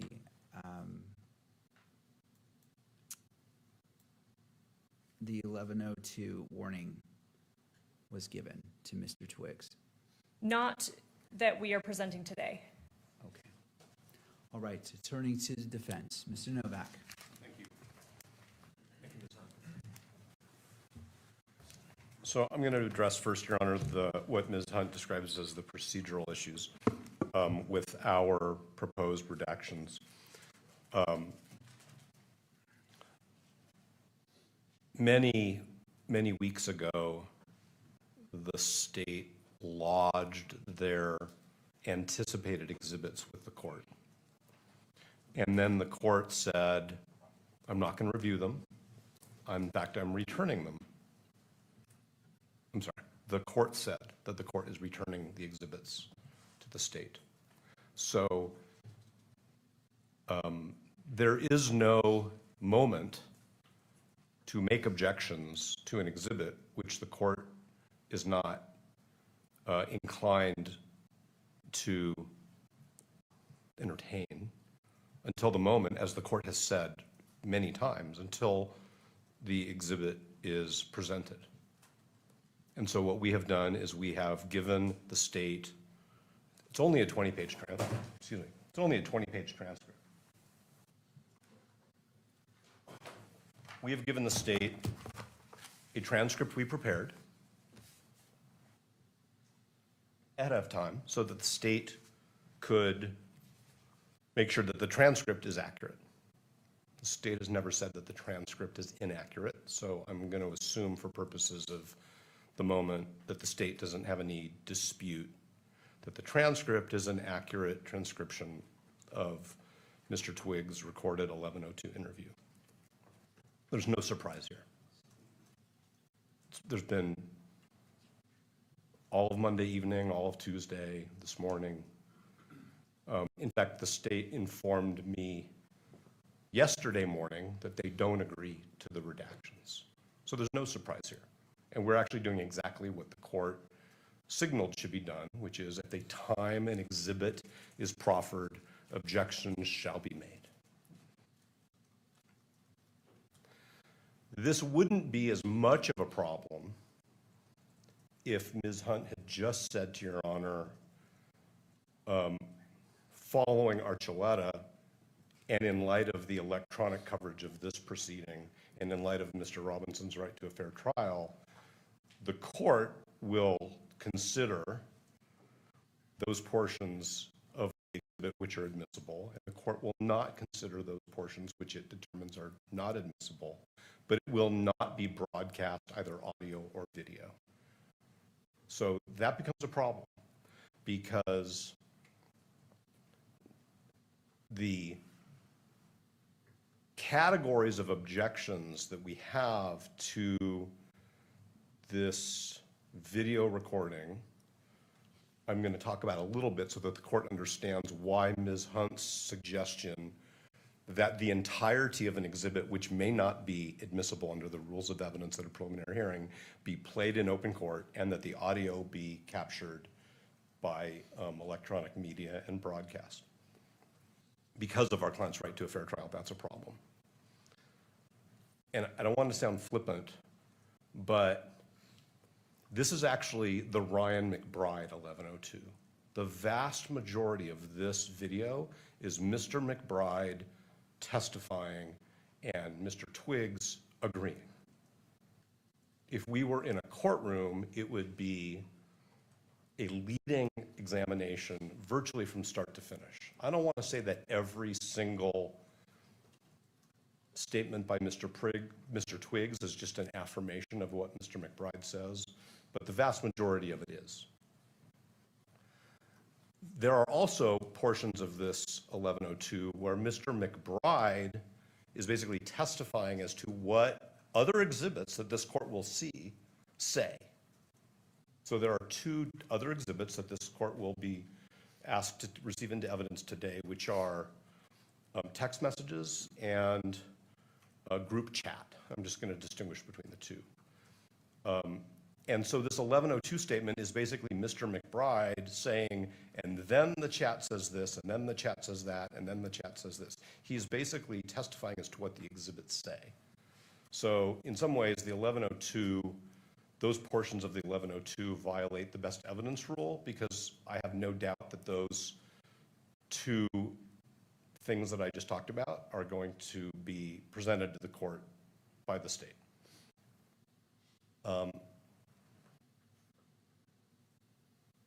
There are also portions of this 1102 which are not relevant and really implicate Mr. Twiggs' privacy rights. And I am not Mr. Twiggs' counsel. As Ms. Hunt said, he has counsel. I don't know if he's, well, I don't want to speculate. But it's not relevant. There are portions of it which are not relevant, and there are portions of it which I think, especially to be broadcast, implicate other privacy interests. So I'm not trying to create complications, and I'm definitely not trying to take the state by surprise, because I went to great lengths to provide the state with a transcript, with a proposed redacted transcript. And in fact, today, we prepared to make it easier on the state and actually on Your Honor. Instead of having redactions with big black sections, we highlighted them instead. So if the court wants to look at our proposed redactions, the court can do that without having to compare two documents. The other thing I want to say is that if the court did order ultimately that portions of it would be broadcast in any way, in the courtroom, outside the courtroom, we're not trying to change the state's exhibit from a video with audio to a transcript. The transcript is really being used as a tool to address the inadmissible portions of the video, because there's no way to communicate to the court efficiently which portions of a video we think are not admissible. It's much easier to do it on paper. So the transcript is just a tool. We have the ability right here in this courthouse to cut the video into the pieces that the court deems admissible. Mr. Ellis tells me it'll probably take a couple hours at the most. So maybe that's also not a concern. There's no delay associated with this in light of the fact that it's Wednesday and this court is going to conclude this hearing by Friday afternoon. So I've gone beyond the procedural issues. I've addressed that we think portions of it are not admissible. There's no surprise. We've followed exactly what the court has signaled, which is I don't want to hear about exhibits until we're in the middle of the hearing, and I don't want to hear objections about it until we're in the middle of the hearing. The litigation over whether Section 1102 is constitutional under Mr. Robinson's federal due process rights and the other rights that were addressed, that litigation does not mean that we should have brought to the court proposed redactions to an exhibit in a hearing which hasn't started yet, in a hearing in which the state hadn't, until 20 minutes ago, even proffered an exhibit. So I understand that the state wants to avoid the substance by trying to short circuit this with a procedural argument. And Ms. Hunt is a very excellent advocate for her client.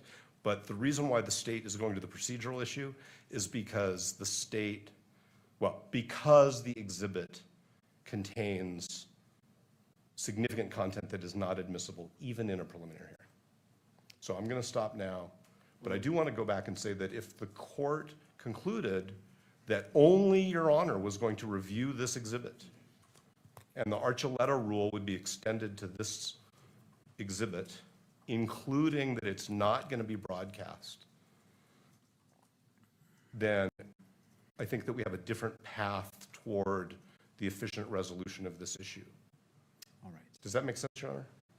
I believe I understand what you're saying. So let me respond to you before I go to Ms. Hunt. So going to your first point in regards to what this court's position in not looking at the exhibits, that doesn't preclude any party from filing a motion in limine, which is anticipated before anything is moved into evidence. Typically, motions in limine are used by either side on anticipated exhibits or that may come into court, and that allows pre-litigation.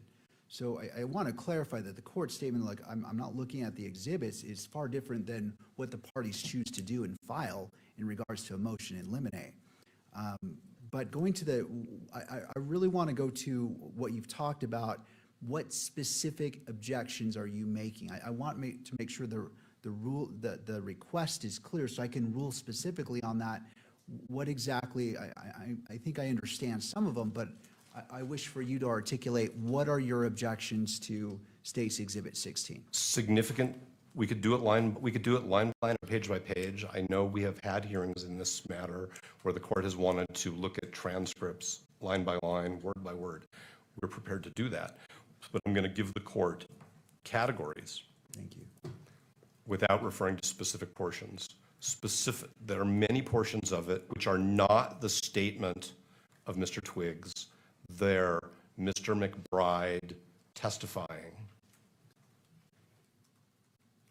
on video as to what other exhibits say. And Mr. Twiggs is saying, yeah, that's what it says. Yeah, that's what it says. Yeah, that's what it says. So That's, I apologize, I don't mean to interrupt you. Oh, no, I it's just fine. want to categorize it and put it in a box. So what is the what objection under the rules of evidence is that specifically? What are you boxing that as? well, first of all, it's counsel testifying. Second of all, it's hearsay. It's Mr. McBride's out-of-court statements as to what an exhibit says. There's a best evidence rule, which I'm sure the court is familiar with, which is that the best evidence of what an exhibit says is the exhibit. So we may have a little bit of a cart before the horse here, Sure. because there are two exhibits that I'm very confident are coming. There are portions which are not relevant. There are portions which I believe are inadmissible when the court balances under 403 the probative value versus the prejudicial value, especially in light of the manner in which this hearing is being broadcast. So we have improper testimony by counsel. We have the best evidence rule, which I think also includes hearsay. We have relevance issues, and we have 403 issues. And so, but what I'm saying is that those are all things that this court can manage, as Ms. Hunt and Mr. Bride have taught us today, in terms of the court's preliminary assessments, the court's role as a magistrate, and the Archuleta rules that allow this court to decide certain exhibits will not be viewed or heard by the public because it interferes with Mr. Robinson's right to a fair trial. Thank you. And I heard exactly what the court said about the in limine situation, but I do want to just say this, and I hope this is taken in the right spirit. If this court had said to us, I'm returning the exhibits, but if any party has any objections to any exhibits, I want to hear about that before the hearing, we certainly would have done so. And I think that it's probably, for counsel, a suggestion about how future hearings where there are many or complex exhibits, because there will be such hearings, should be handled, which is we can do in limines before the hearing begins, so that the court knows these exhibits there are no disputes, these exhibits there are disputes, these are the disputes, and we don't have to waste courtroom time bringing the court up to speed on what those concerns are. It can all be briefed ahead of time. And we're happy to do that. Thank you. Well, going to the last point, let me be clear on the record that I don't intend to interfere with the duties of either party. It is not my job to say, well, here's what you should do, here's what you shouldn't do. I'm independent. I'm not team prosecution, team defense. And so I will not dictate how you run your case. Obviously, if it goes against certain rules, constitutional rights, statutes, case law, I will weigh in, but I never want to put my finger on and say, well, Mr. Novak, here's what I think you should do, or to the state, Mr. McBride, here's what I think you should do. That goes outside my role, and I will not deviate from my role, which is not to interfere with the business of counsel. And I'm fortunate as a district court judge that I have very experienced attorneys who I have watched and have done an excellent job. And your experience, as I stated on I believe in the Pro Hoc Vice, highly experienced attorneys on defense, highly experienced attorneys on prosecution. And so I do not want to get into the business of saying, here's what you should do. I hear what you're saying, but I want to be clear from this point on, in case there's any ambiguity, the court does not need to go into the business of dictating what you feel is in the best interest of your client to the state what is in the best interest of your client. I staying clear of that, but I appreciate the point you're making, and I hope that clarifies any ambiguity that may exist. There was no ambiguity. I don't think that what I was conceptualizing puts the court's finger on anybody's scales. I think it's really about case management. And now I think we're moving pretty far away from the admissibility of this 1102 statement, and we could have a conversation later if the court wants to, it's up to the court, about case management issues. But as I said before, if I say anything else, I'm going to be repeating myself. So I'm just going to stop. All right, thank you, Mr. Novak. Appreciate your thoughts. Ms. Hunt.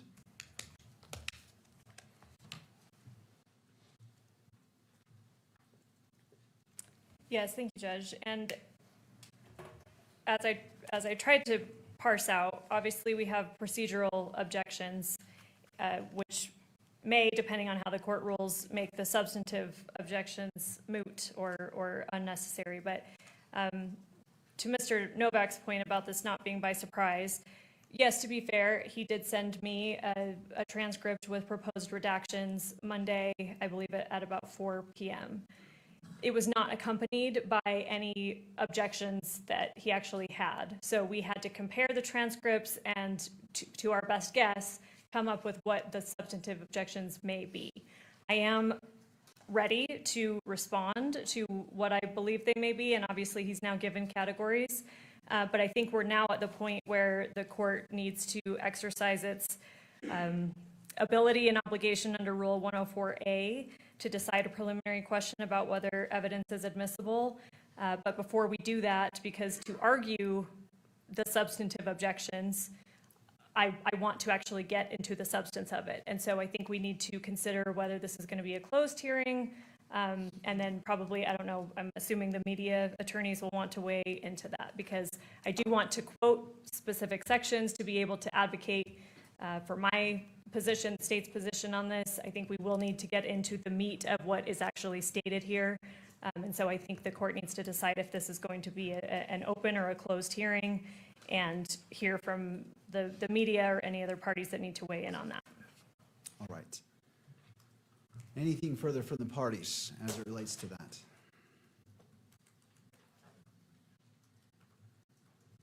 Only that Ms. Hunt invited the media to comment on what the court is going to do.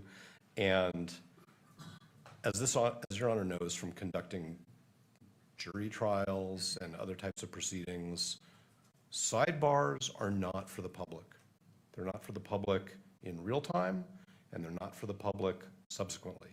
It is very standard that sidebar proceedings where information is only to be exchanged between counsel for the parties and the court are conducted at sidebar so that witnesses, jurors, members of the public don't hear about those things. And so we are assuming that if the court wants to do this in what we would call sidebar or in a closed hearing, that the transcript of that is going to remain at least temporarily sealed until these proceedings conclude or the court conducts some closure analysis on a topic by topic basis. So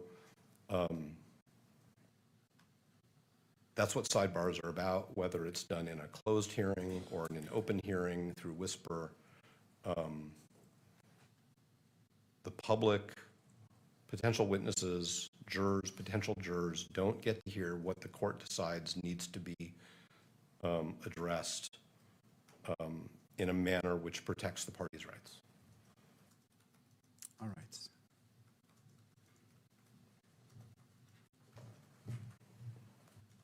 Your Honor, if I may, Michael Judd on behalf of the media.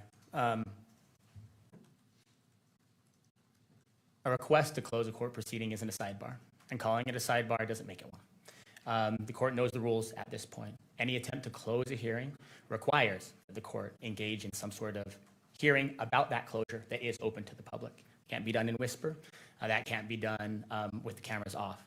There are occasions where a court may find it necessary to put some portion of some hearing behind closed doors. But the conversation about whether or not that happens, of course, has to take place in public. I don't want to belabor any of the points that are made. I think the court recognizes the interests at issue here and what the media's position would likely be on these. I'd like to find common ground. It appears to be a significant piece of common ground here is that everybody seems to believe that the video interview that is at issue here is very important. And that, of course, makes people want to invoke protections, invoke closures. From the media's perspective, from the public's perspective, of course, that pushes the other direction. There may be moments of this preliminary hearing, there may be exhibits that do not present significant pillars of support for the decision that the court will ultimately be called on to make as a gatekeeper and as a magistrate. It seems to me, I haven't seen this video, the public hasn't seen this video, it seems to me that this appears likely to be one of those pillars on which the state intends to base its case and on which the court's ultimate decision will likely rest. That counsels in favor of access, in favor of publication, in favor of allowing the public to see the work that the court is doing and why it's doing it. I recognize Archuleta has been invoked. We respect and understand Archuleta. Respectfully, Archuleta, at least part of its reasoning is based on something very different than putting something on a screen. In Archuleta, there was a request to say, hey, is there a murder weapon? Are there crime scene photos? Can we come handle those? Right? Can we look at them? Can we turn them over in our hands? And part of the reasoning in Archuleta was we're worried about that will impact the quality of the evidence and the obligation everybody has to keep that evidence reliable and safe. Putting something on the screen doesn't present any of those sorts of risks. Because this is so important. So this interview appears to be such a critical piece of the case being presented here in this courtroom today. The media's position is that it should be shown on the screen and that the public should be allowed to see it as well. To the extent there's any sort of compromise at all, the one that is presented by the state, which would allow the public to monitor and oversee and understand and comprehend and assist with the work being done by the court, then something like the state has provided, which is we allow the audio to play. If there is some sort of, it sounds to me like what the state is saying is there's some sort of witness privacy issue that would be served by turning that video off.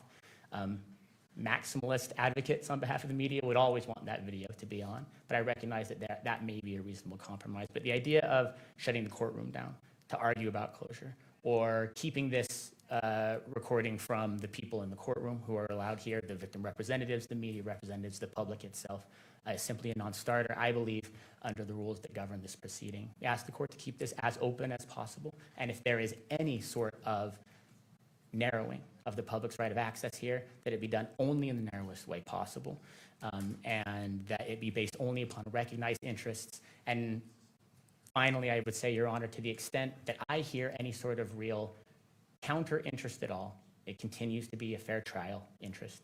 We take that important.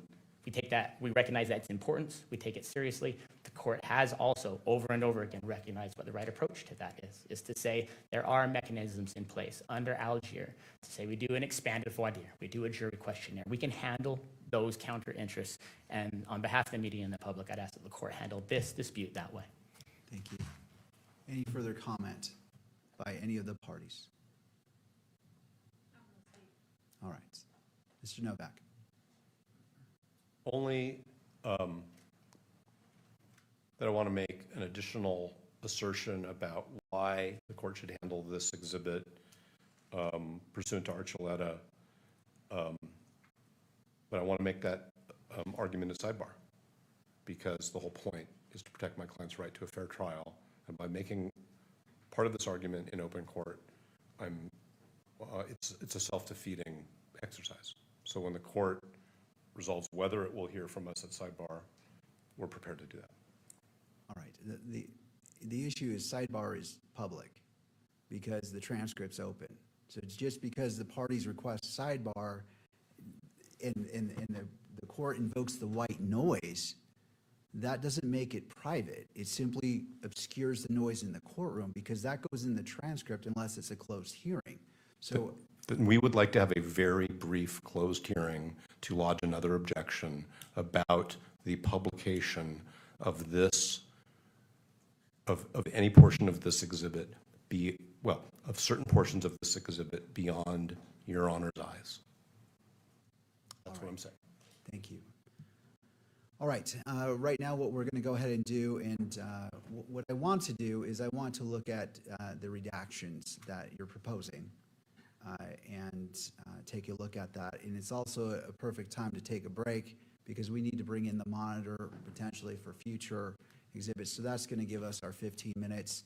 I want to review that so I can be brought up to speed because the transcript, from what I understand, is just a transcript with suggestions of what defense wants to redact. Is that correct? That's correct, Your Honor. And so what I would suggest, well, if this works for the court, is we will email to the court staff something we've already given the state, which is the proposed redacted version of the transcript. I understand that the state wants a video to be presented as evidence. We can get there if the court concludes there should be redactions.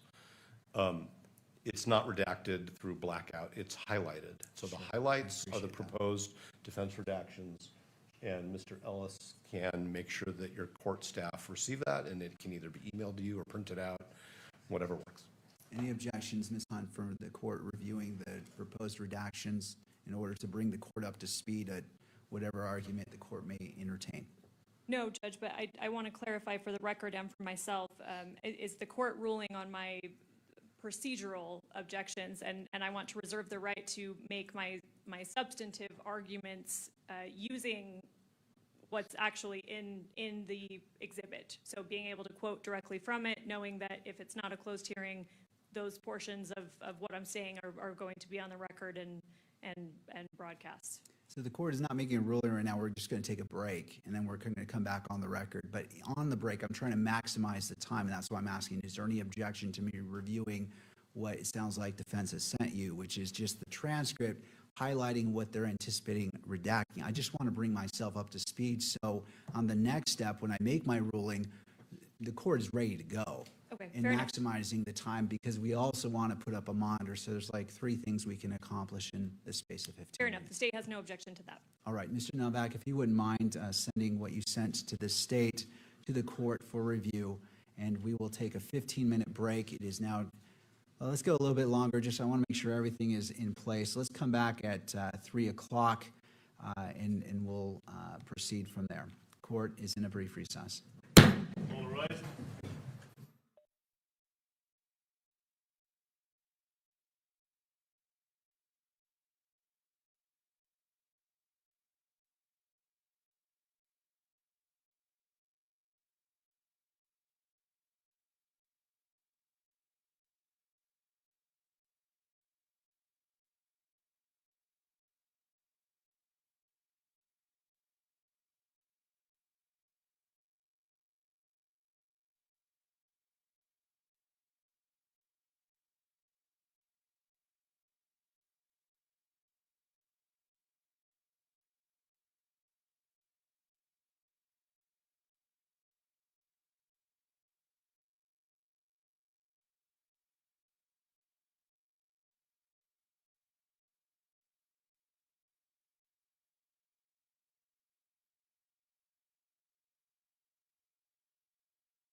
Court is back in session. Noting the presence of counsel and all parties, I appreciate your patience. Sometimes it takes time to save time, and so that was the intent of this court in addressing what is before this court as it relates to State's Exhibit 16. Counsel, in this time I've taken time to look at the video anew, also reviewing what Mr. Novak submitted, the redactions requested, and reviewing all parts of it in great detail.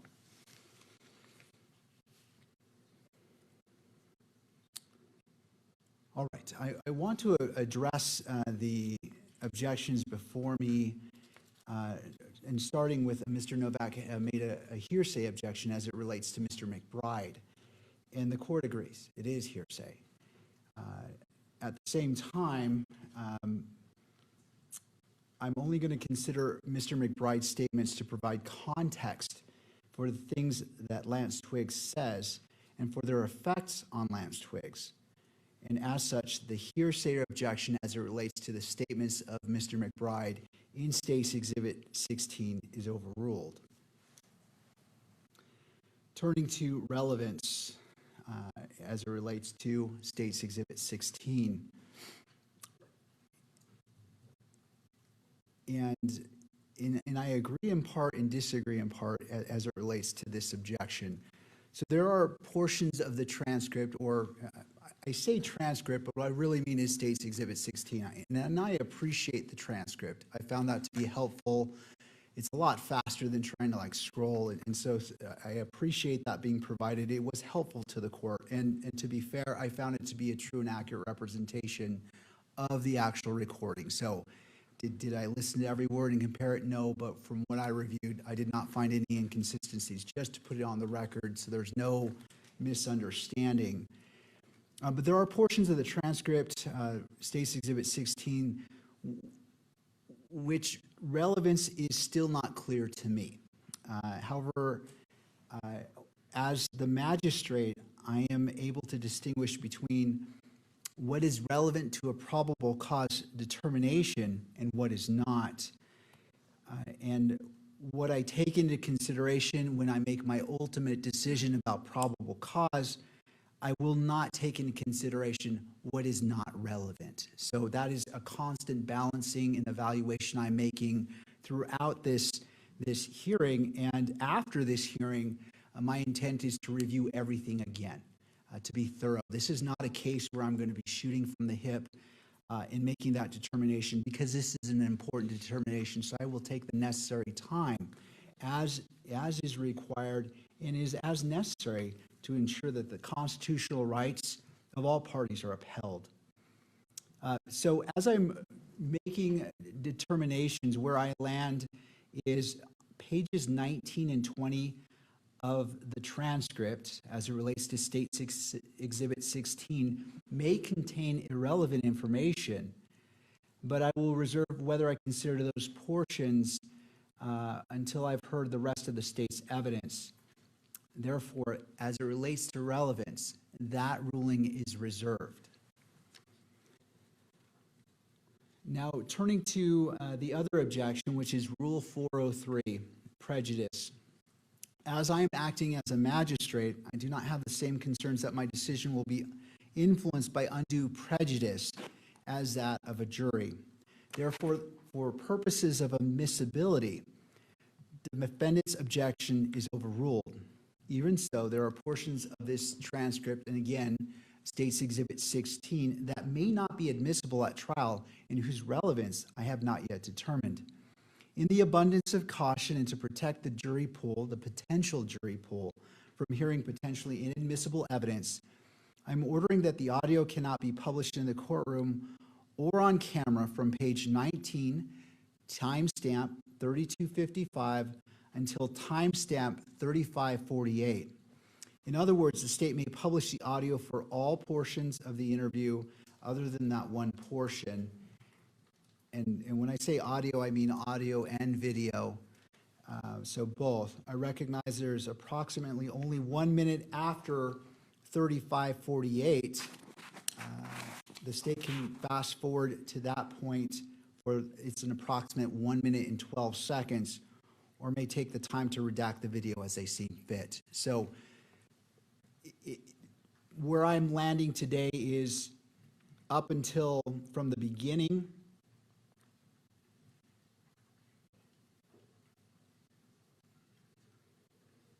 until that page 19,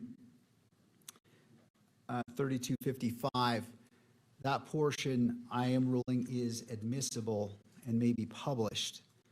Again, if the state wishes that last minute and 12 seconds to be played, they can either take the time tonight to redact what the court is not going to allow to be published. And I wish to differentiate. I'm considering it all.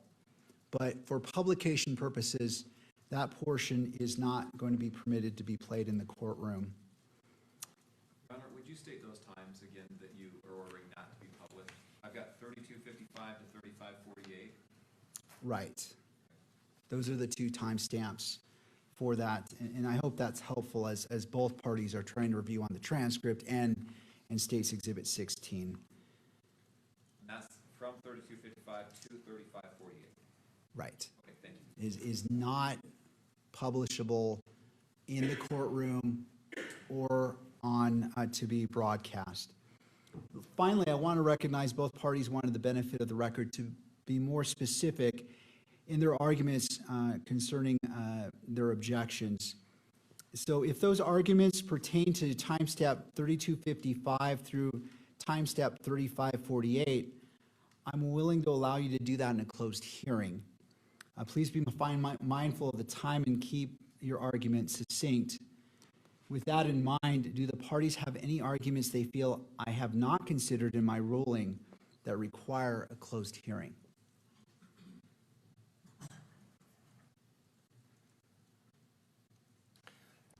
Yes, Your Honor. And so I'm just going to tell the court what I think the general nature of that is without getting into the details, because I do think a closed hearing is appropriate. There are, okay, setting aside the 1102 issue and objections, there are statements in this video by Mr. Twiggs attributed to Mr. Robinson. Okay, Mr. Robinson said. There are two other exhibits, which I've said before, I'm confident the state will offer, which Mr. Twiggs says in this video, those are statements by Mr. Robinson. Okay, I will acknowledge that separate and apart from 1102, the statements of a party opponent are admissible if relevant. In fact, they're not even hearsay, right? They're excluded from the hearsay rule. But the question is whether statements of Mr. Robinson of the nature that I'm referring to can be published, not considered by the court, but published without violating Mr. Robinson's 14th Amendment due process rights. And it is our view, as we have said in our earlier papers, that the answer is no. Publication,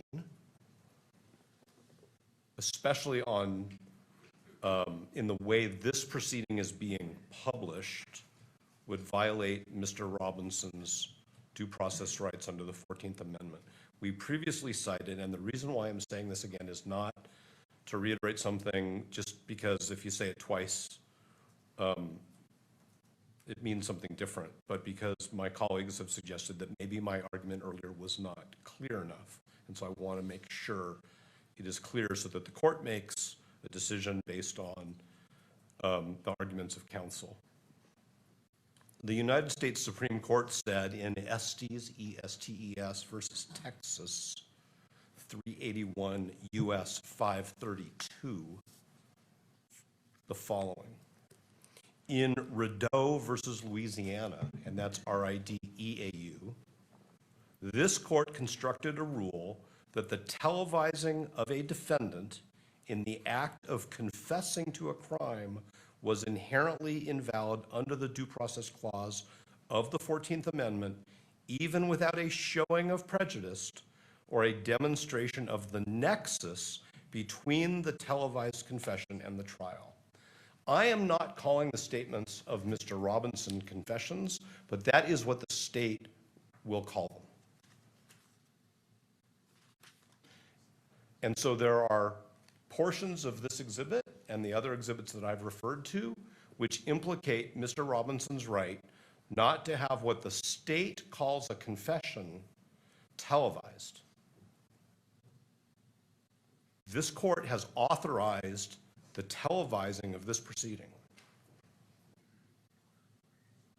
And there are reporters in this courtroom who will go outside and speak on what we used to call television. That opinion was from the 60s. Now we have other forms of technology, but I'm just going to use what the Supreme Court says because it's the Supreme Court. So we are very concerned that the publication beyond this court's eyes of what the state will call confessions at trial violates Mr. Robinson's due process rights right here and now today. And I know that we said that before in the litigation, but now we're exhibit specific. If I haven't been clear about the argument, I want to make sure I'm clear about it, because the court's decision to allow this video to be televised and the other two exhibits to be shown to the camera in the back of the courtroom is exactly what the Supreme Court says violates the 14th Amendment. So, and I appreciate that clarity, and perhaps, and again, if you want to go into closed hearing, we can do so, or if you want to refer to the pages. So I want to know exactly what you're referring to, whether it's in that 3255 through 3548, which is being excluded, or is it in the It is not. It is earlier, and it's also the two other anticipated exhibits. So we may as well deal with all of it at the same time. It's probably easier to do it in a closed proceeding because nobody has to be obtuse. I don't have to be obtuse in order to protect my client's rights. No, I appreciate that. And it actually prompts, in order for me to get to that, I do want to ask the state, are you intending to introduce the text messages as an exhibit in this proceeding, the preliminary hearing? Yes, Judge, we will be attempting to and moving for the admission of the text thread, the Discord thread, and I think, and the note that is referenced in Mr. Twiggs 1102. All right, and let me take one step at a time, just for clarity. And again, Mr. Novak, I really do appreciate you being so precise. It's helping me parse it out so we can address it, because it's important, and I recognize that you're advocating for your client, and so I want to give it its due time. The text messages, from my understanding, and either side weigh in, my understanding that those were released to the public months ago in their entirety.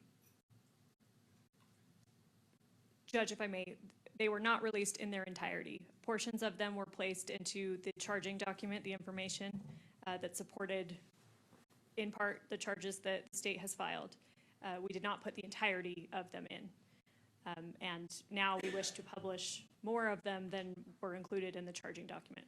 I see. For some reason, I thought it was as part of an exhibit for a motion, but Mr. Novak, I'm not sure if that's ringing any bells. I'm aware of the issue that the court is commenting on. I think the state needs to account for its decision to publish text messages that directly implicate the Supreme Court law that we're talking about. And don't want to pretend that I can anticipate what the court's concerns are, but that doesn't cure republication on television of what the state will call a confession in this proceeding. So in other words, this is not like, oh, the cat's out of the bag or the barn door's open. This is another opportunity to violate Mr. Robinson's constitutional rights. And I'm not at all suggesting that somebody is intending to do that, certainly not the court, and I'm confident that the state's counsel would never intend to do that, but that would be the consequence of further televising what the state refers to as, previously referred to as confessions, and certainly would refer to here in this proceeding as confessions. We are so acknowledging that they are statements of a party.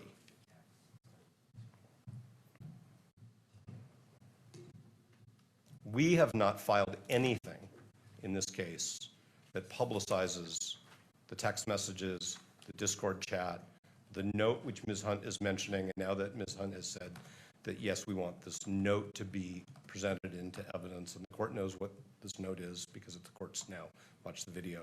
That's another piece of the same problem. So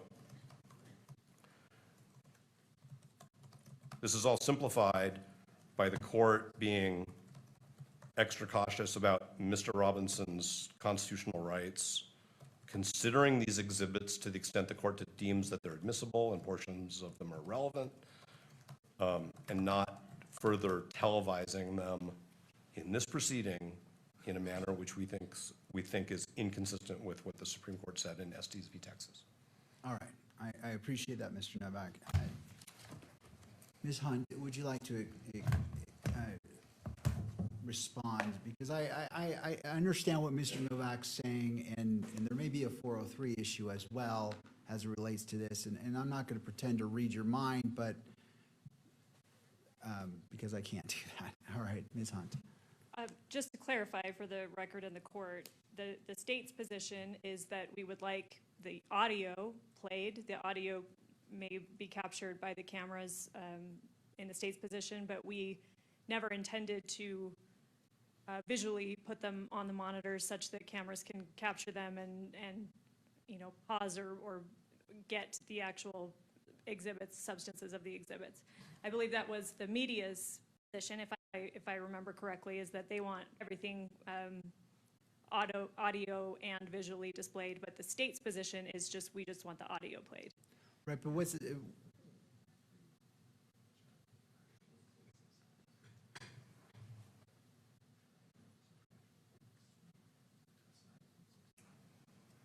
So I'm just focused on 16 right now. Okay, yes, and that's the state's position with regards to Exhibit 16. So help me understand, what's the difference if the audio's played or the video's played on what the court is identifying is, well, first of all, 16 is admitted, so that threshold has been met, but we're dealing with the publication in regards to what is publicized, because this is going to Mr. Novak's argument about publicizing that is different than the court simply reviewing it in its own privacy. I don't want to misstate your argument, but I believe that was one of the distinctions you made. The distinction that Ms. Hunt is drawing is, I think, what people call a distinction without a difference. It doesn't matter whether it's audio or video, and it doesn't matter whether it's on a television or on the internet or on the radio. It's going to be broadcast. And so it doesn't really matter whether it's audio or video. And it's actually not Mr. Robinson's video, it's Mr. Twig's video. And when the court mentioned 403, yes, I think the court did accurately read my mind, which is fine with me, but it's unfair prejudice of a constitutional dimension, and 403 is a rule of evidence. All right, so Ms. Hunt, as it relates to that publication, help me understand whether it's audio or video. What's the difference there? Help me understand that. I disagree that it's a distinction without a difference. As we've discussed prior in this hearing, UCJA Rule 4-202.02 sub 2 sub J states that exhibits are presumed to be public court records, and it does give the court discretion to regulate access when necessary to protect the integrity of the exhibit or ensure a fair trial. So I do want to recognize that. But that discretion should be exercised narrowly, as we've talked about before with publication regarding this case. What the state is proposing, we believe, is a narrowly tailored accommodation. We don't want to display the full exhibits. Obviously, within state's Exhibit 16, the video of Lance Twiggs, he is shown, and it can be seen, exhibits that the state will then in the future move to admit 16.1, 16.2, the text threads, the Discord threads. So we're thinking that if it's displayed visually, what the cameras will be able to do is pause that, duplicate them, replicate them, essentially have access to those exhibits. What we're trying to do, and maybe they, can do the same thing with I'm sure Mr. Novak will say they'll do the same thing with the audio. But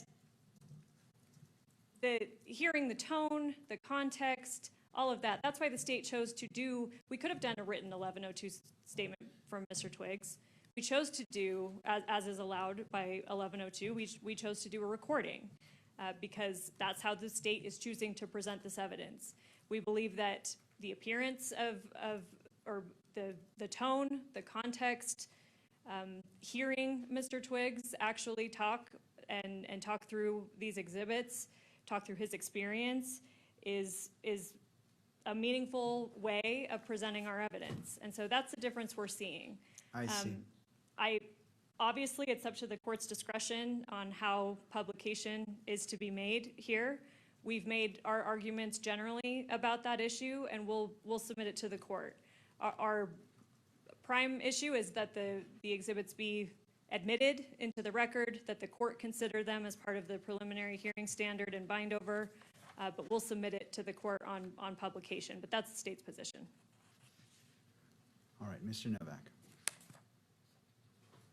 I learned a long time ago that when the opposing party says, Your Honor, we're submitting on it, there's a suggestion that maybe the court is going to make a ruling which doesn't require more evidence, more argument from me. But I am going to say that it is fair for Ms. Hunt to say, Your Honor, we wanted the court to see the witness and hear the witness so that the court could make reliability determinations. Because as Your Honor has said, that's really up to you.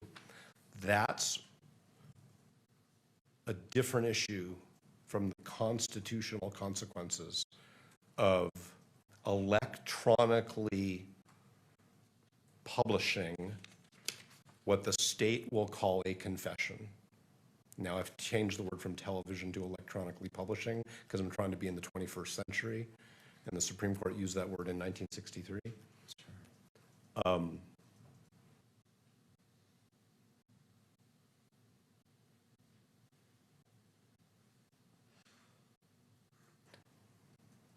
Citation to state standards for what is or is not a public document are not the issue. There's a constitutional issue here.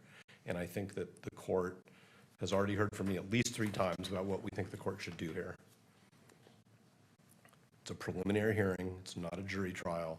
There may be a jury trial in the future at which we have to voir dire on yet another issue, which is whether potential jurors were exposed to media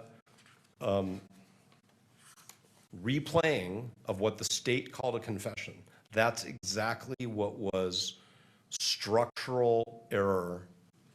There was no prejudice question in Rideau versus Louisiana, and that's why in Estes v. Texas, the Supreme Court said, we have a rule. You can't televise what a prosecutor calls a confession before trial.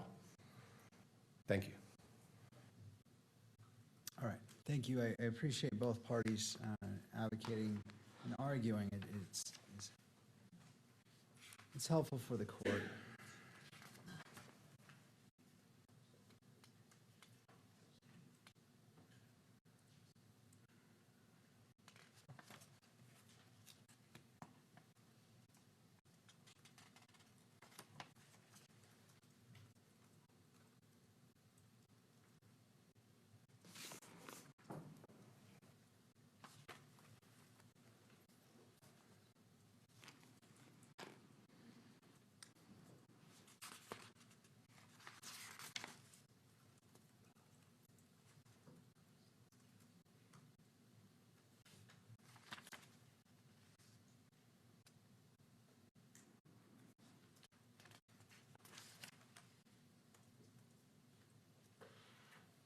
All right, so in taking in consideration the argument, which again, I appreciate the parties articulating, the further edits that the court is going to require to be redacted, starting on page 8, and I apologize, I don't have a timestamp. Starting on page 8,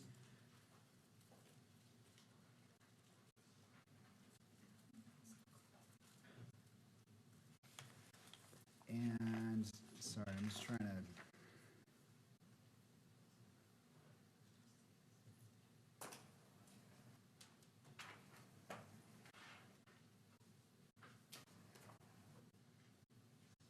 Sorry, starting on page 7, right after, is that at 8?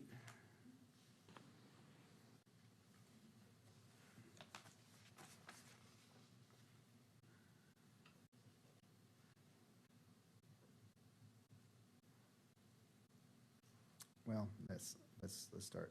Starting on page 6.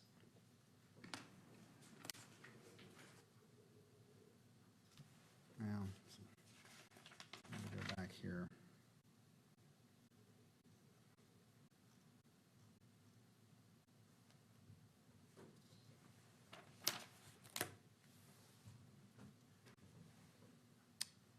Starting on page 6, after 6 minutes and 56 seconds.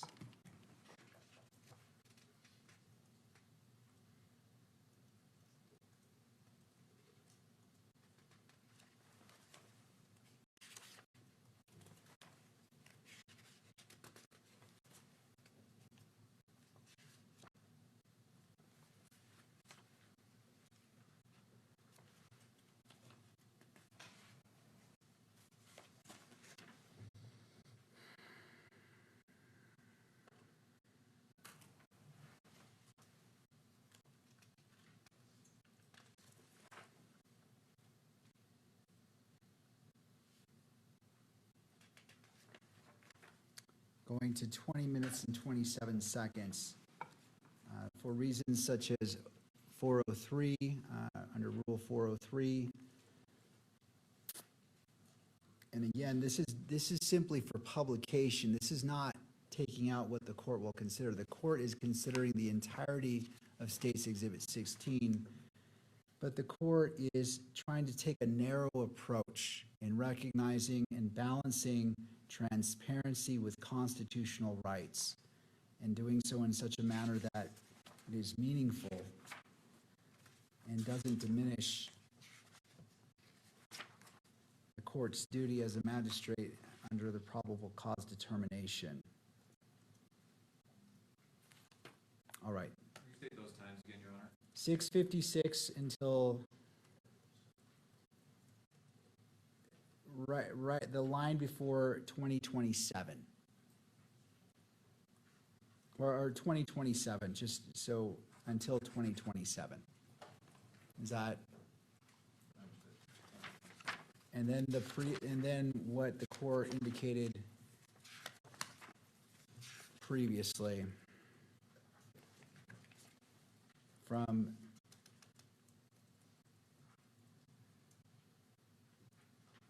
$32.55 until $35.48.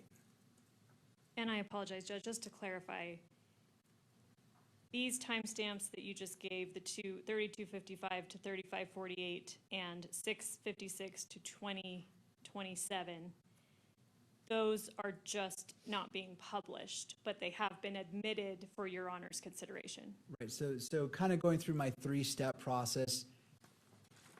Exhibit 16 is an entirety, not the transcript, but because the exhibit is not the transcript. The exhibit is the video. That has been admitted in its entirety for the court's determination as it relates to this case. So what I'm talking about here is this is only what will be published in the courtroom and on and captured by the video is the differentiation. So what's being redacted, for the lack of a better word, or cut out is what's going to be published in the courtroom, not what the court's going to consider. The court's considering it in its entirety. The court's not going to redact anything in here. It's going to make its own determinations in regards to relevance, everything that Mr.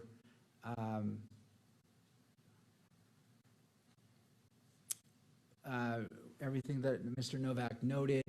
I'm taking that in consideration and making those determinations, which the court will do again, because this is not something you do watch once and then make your decision. This requires analysis, and the court is committed to doing that. But hopefully that gives you an idea of where, as it relates to publication. Yes, thank you. All right, to the media.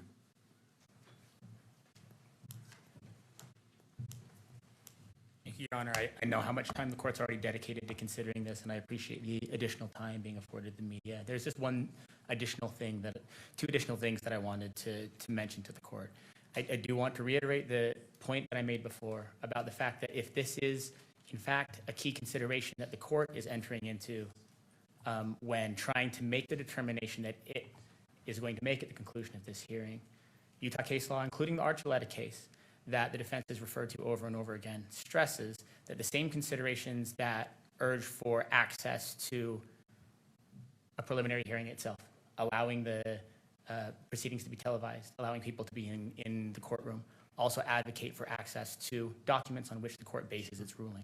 Disclosing documents used, this is from Archuleta on page 238 to 239. Disclosing documents used by courts in reaching a decision in a preliminary hearing will discourage decisions based on improper means and will promote conscientious performance by all officials involved in the criminal justice system.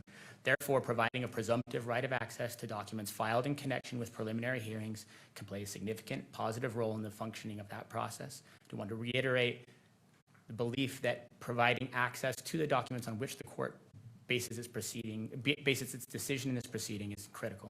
Second thing that I do want to mention, because the court referred to it before, is the fact that without going into the content of the interview itself, I understand from the arguments being made today that many of these references are to text messages. Again, the public doesn't yet have access to that. But I do believe that the documents filed in this case, including the information that was filed days after this, contain many, if not all, of the text messages that are now at issue that are going to be kept from the public in this proceeding. I know the court in previous occasions has said, if this information is in the public already, I shouldn't be in the business of trying to now keep that from the public for two reasons. One, it's already out there. Second, it suggests to the public that something else lurks in there, something else is being kept from them that isn't. And so not only does it run counter to the idea that of transparency generally, but it seems to suggest that there is something embedded in there that the public doesn't already have access to when the court denies access to materials in a proceeding like this that are already public. And so I again, recognizing how much time the court has already invested in this, I believe it's wise, and I believe it would help avoid potentially making a mistake that the court later on then thought, oh, I wish someone had brought that to my attention, to check whether or not any of the materials that are now under consideration to be withheld from the public are actually already in the public's domain because they are part of the information and probable cause statements that were filed at the outset of this case. That's all I had, Your Honor. Thank you. And, all right, counsel, if you would like to state your name. Your Honor, Jeffrey Nyman on behalf of the Kirk family. I've been very hesitant to speak up at these proceedings. We understand it's the state, the defense, and the judge. You're all doing your job. But I feel as if we need to. I want to be clear as to what the Kirk's family's position is on all of this. The Kirk family believes strongly that if the evidence is being admitted in this preliminary hearing, it should be made public for the world to see. No redactions. This court has tools at its tools at its disposal to make sure the defendant receives a fair trial. You'll use them if you find that you need to. That's it, Your Honor. To not be transparent here, to not be open, to not let the world see what happened, will create doubt and distrust in the judicial system. And that's not what anybody wants. That's not what any of us believe should happen here. And we'd ask the court to consider the position of the family in making its ultimate decision. Thank you. Anything further before I issue my final ruling to clarify what's been stated, just so it's clear to all parties? Mr. Novak, your mic's muted. Yes, we just want to say that we totally respect Ms. Kirk's position in this situation, as well stated by her counsel.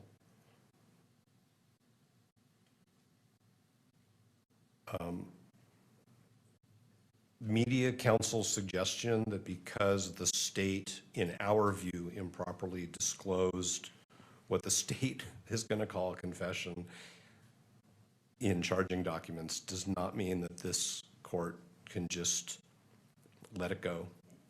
This has been the most transparent criminal proceeding I've ever been involved in, and I am sure it will continue to be transparent. But there are some things which the Supreme Court has said the public has to wait for the jury trial in order to hear evidence, because the number one preeminent question is how do we protect Mr. Robinson's right to a fair trial? And with all due respect to the Kirk family, and with all due respect to the media, and with all due respect to the public, the number one concern in this proceeding is Mr. Robinson's right to a fair trial, which means a jury which has not been exposed before it's in this courtroom, under this court's supervision, with this court's guidance, to pretrial information of this nature.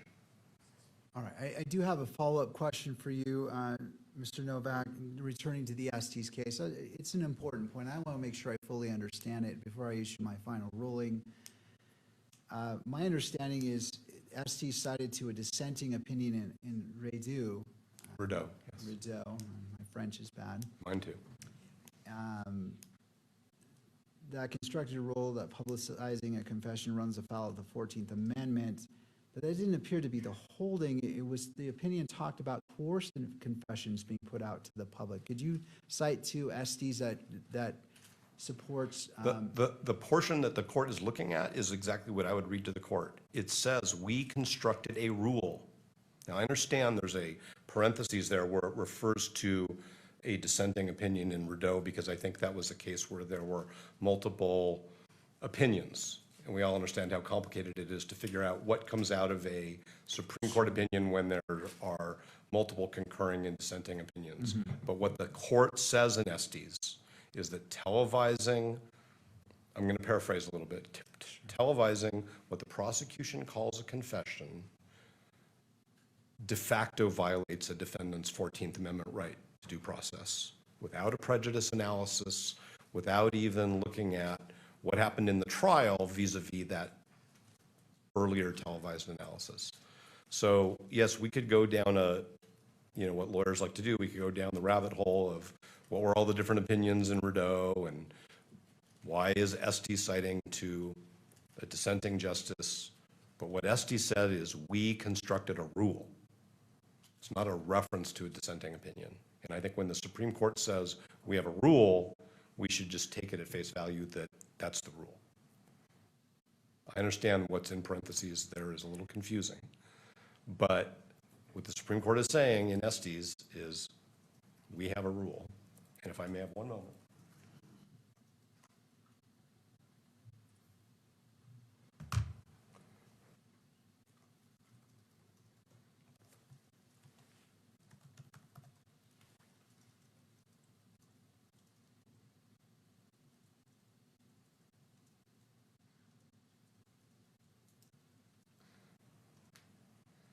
The Estes opinion was written by Justice Clark.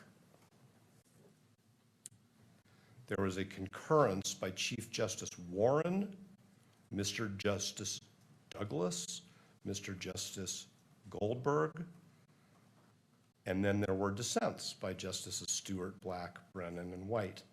So we could spend some time deconstructing that, but it's a 5-4 opinion of the United States Supreme Court saying what rule they adopted in Rideau versus Louisiana. It's a 5-4 opinion. And I would have to sit down with the cases, just like Your Honor probably is wishing it had time to do right now. The court had time to do right now, but it's a 5-4 opinion of the United States Supreme Court saying what the holding in Rideau is. Thank you. All right, I appreciate that guidance, Mr. Novak. So Taking into consideration all the factors, the previous edits, starting at,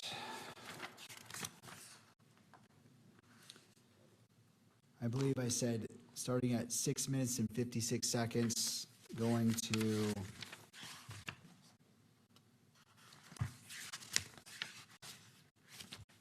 20 minutes and 27 seconds. Does that comport what I previously said? Yes.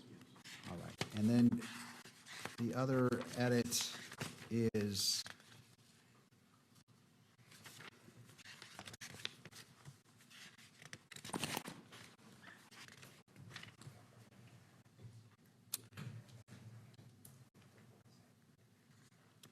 from 32:55 until 35:48. Does that comport with what I previously said? Yes. All right. And then from 35:48 to the remainder 37 can be included. So there is that gap, but that can be included. And part of the reason in responding to the media, and it's an important point, and to the representative for victim representative Erika Kirk, is I recognize the importance of transparency. I also recognize the importance of balancing constitutional rights, and it is a fine line. One of the reasons why for these edits includes under my analysis under 403, going to the last part, needlessly presenting cumulative evidence. And based off the representation of the state that the text messages may be introduced, the court is ruling that this may be revisited in case that doesn't happen. But to throw back the curtain, much of this is the text messages, to be clear. And again, all of this is going to be considered by the court. I'm balancing all these competing rules, the constitutional rights, as well as transparency. And sometimes it is an imperfect balancing act. But I'm trying to act in the interest of justice in making this balancing act and for transparency to actually be transparent. And so that is the ruling of the court as it relates to State's Exhibit 16. Turning to the state, do you wish to make the edits as identified by the court and play it tomorrow to publish it, or do you wish to go a different route? I think just to make sure that we are completely in line with the court's ruling, I think we would like to take the evening to make sure the edits are all correct and start out tomorrow by playing it. And if you wouldn't mind, when you have that final copy, if you could send it to defense to review to us to form, just to make sure it comports with the timestamps that the court has identified. And I know this has been a long conversation, but I just want to make sure everyone understands, okay, this is what the court said, and we're all on the same page, that what is before that's being presented reflects that. So not downing the state, simply allowing everyone to review it before it is introduced into court. Absolutely, we will do that. All right. On this issue, anything further? As to this exhibit, none. All right. Well, Ms. Hunt, let us move forward. Being that you indicated that you're going to prepare this for tomorrow, how would we like to proceed for the remainder of our time together? If we can have just a moment. Of course.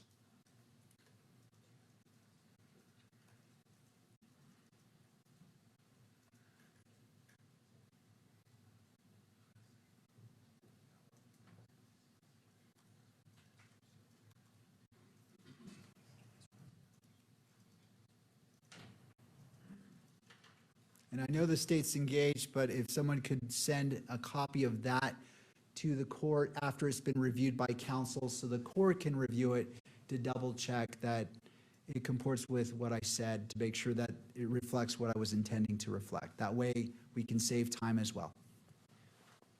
Thank you.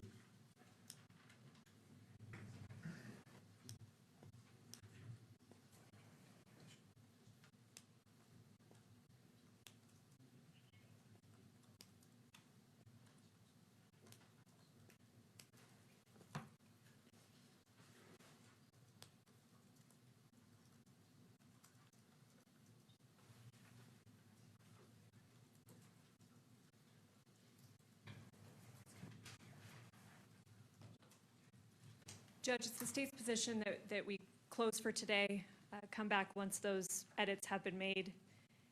We can start tomorrow with that and proceed from there. All right. Any opposition from defense? No, Your Honor. I do want to point out that there is one additional exhibit which we think the state will offer through Mr. Davis, I'm sorry, Agent Davis. Agent Davis, as to which we proposed redactions. It's 5 screenshots of Mr. Twiggs's phone. It's not a 25-page transcript. I'm not suggesting that we should argue about that now, but I'm just making the court aware of that. It's a much simpler exercise. It's not nearly as complicated. I think that's the only one where we proposed other redactions. But the publication question still remains as to all of the asserted statements by Mr. Robinson. So it's according to Mr. Twiggs, according to the text messages, according to the Discord, and the note. All of that is part of the SD's issue. I just want the court to be aware of that. And I understand it's hard because the court doesn't have all those exhibits in front of it. But I just want the court to understand.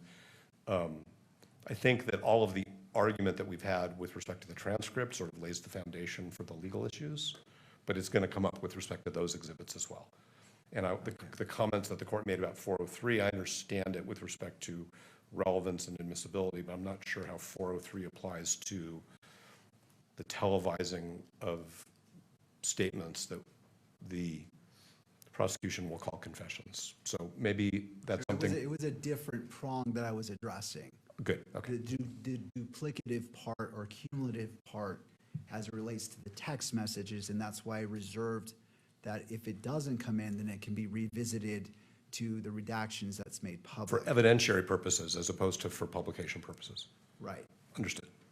right. But if the court wants to recess, we have no problem with that. And so just going to your point, and again, trying to maximize our efficiency, given your arguments, which you articulated well, would you mind perhaps preparing a memorandum or a short brief that can help us move forward? Because I want to look at in detail what you're citing to. It's difficult on the fly to jump into SDs and go to a portion, and I want to give your argument full consideration. It's a suggestion if you can. I know you're extremely busy, but it may be helpful if you choose to. If you choose not to, I will certainly allow the time for it to argument. I just want to make sure I'm fully up to speed as opposed to trying to shoot from the hip there. When the court says, I'd like to know which exhibits and what the legal issues are ahead of time, so that at 9 a.m. the court has already had an opportunity to understand what's coming, we're happy to do that.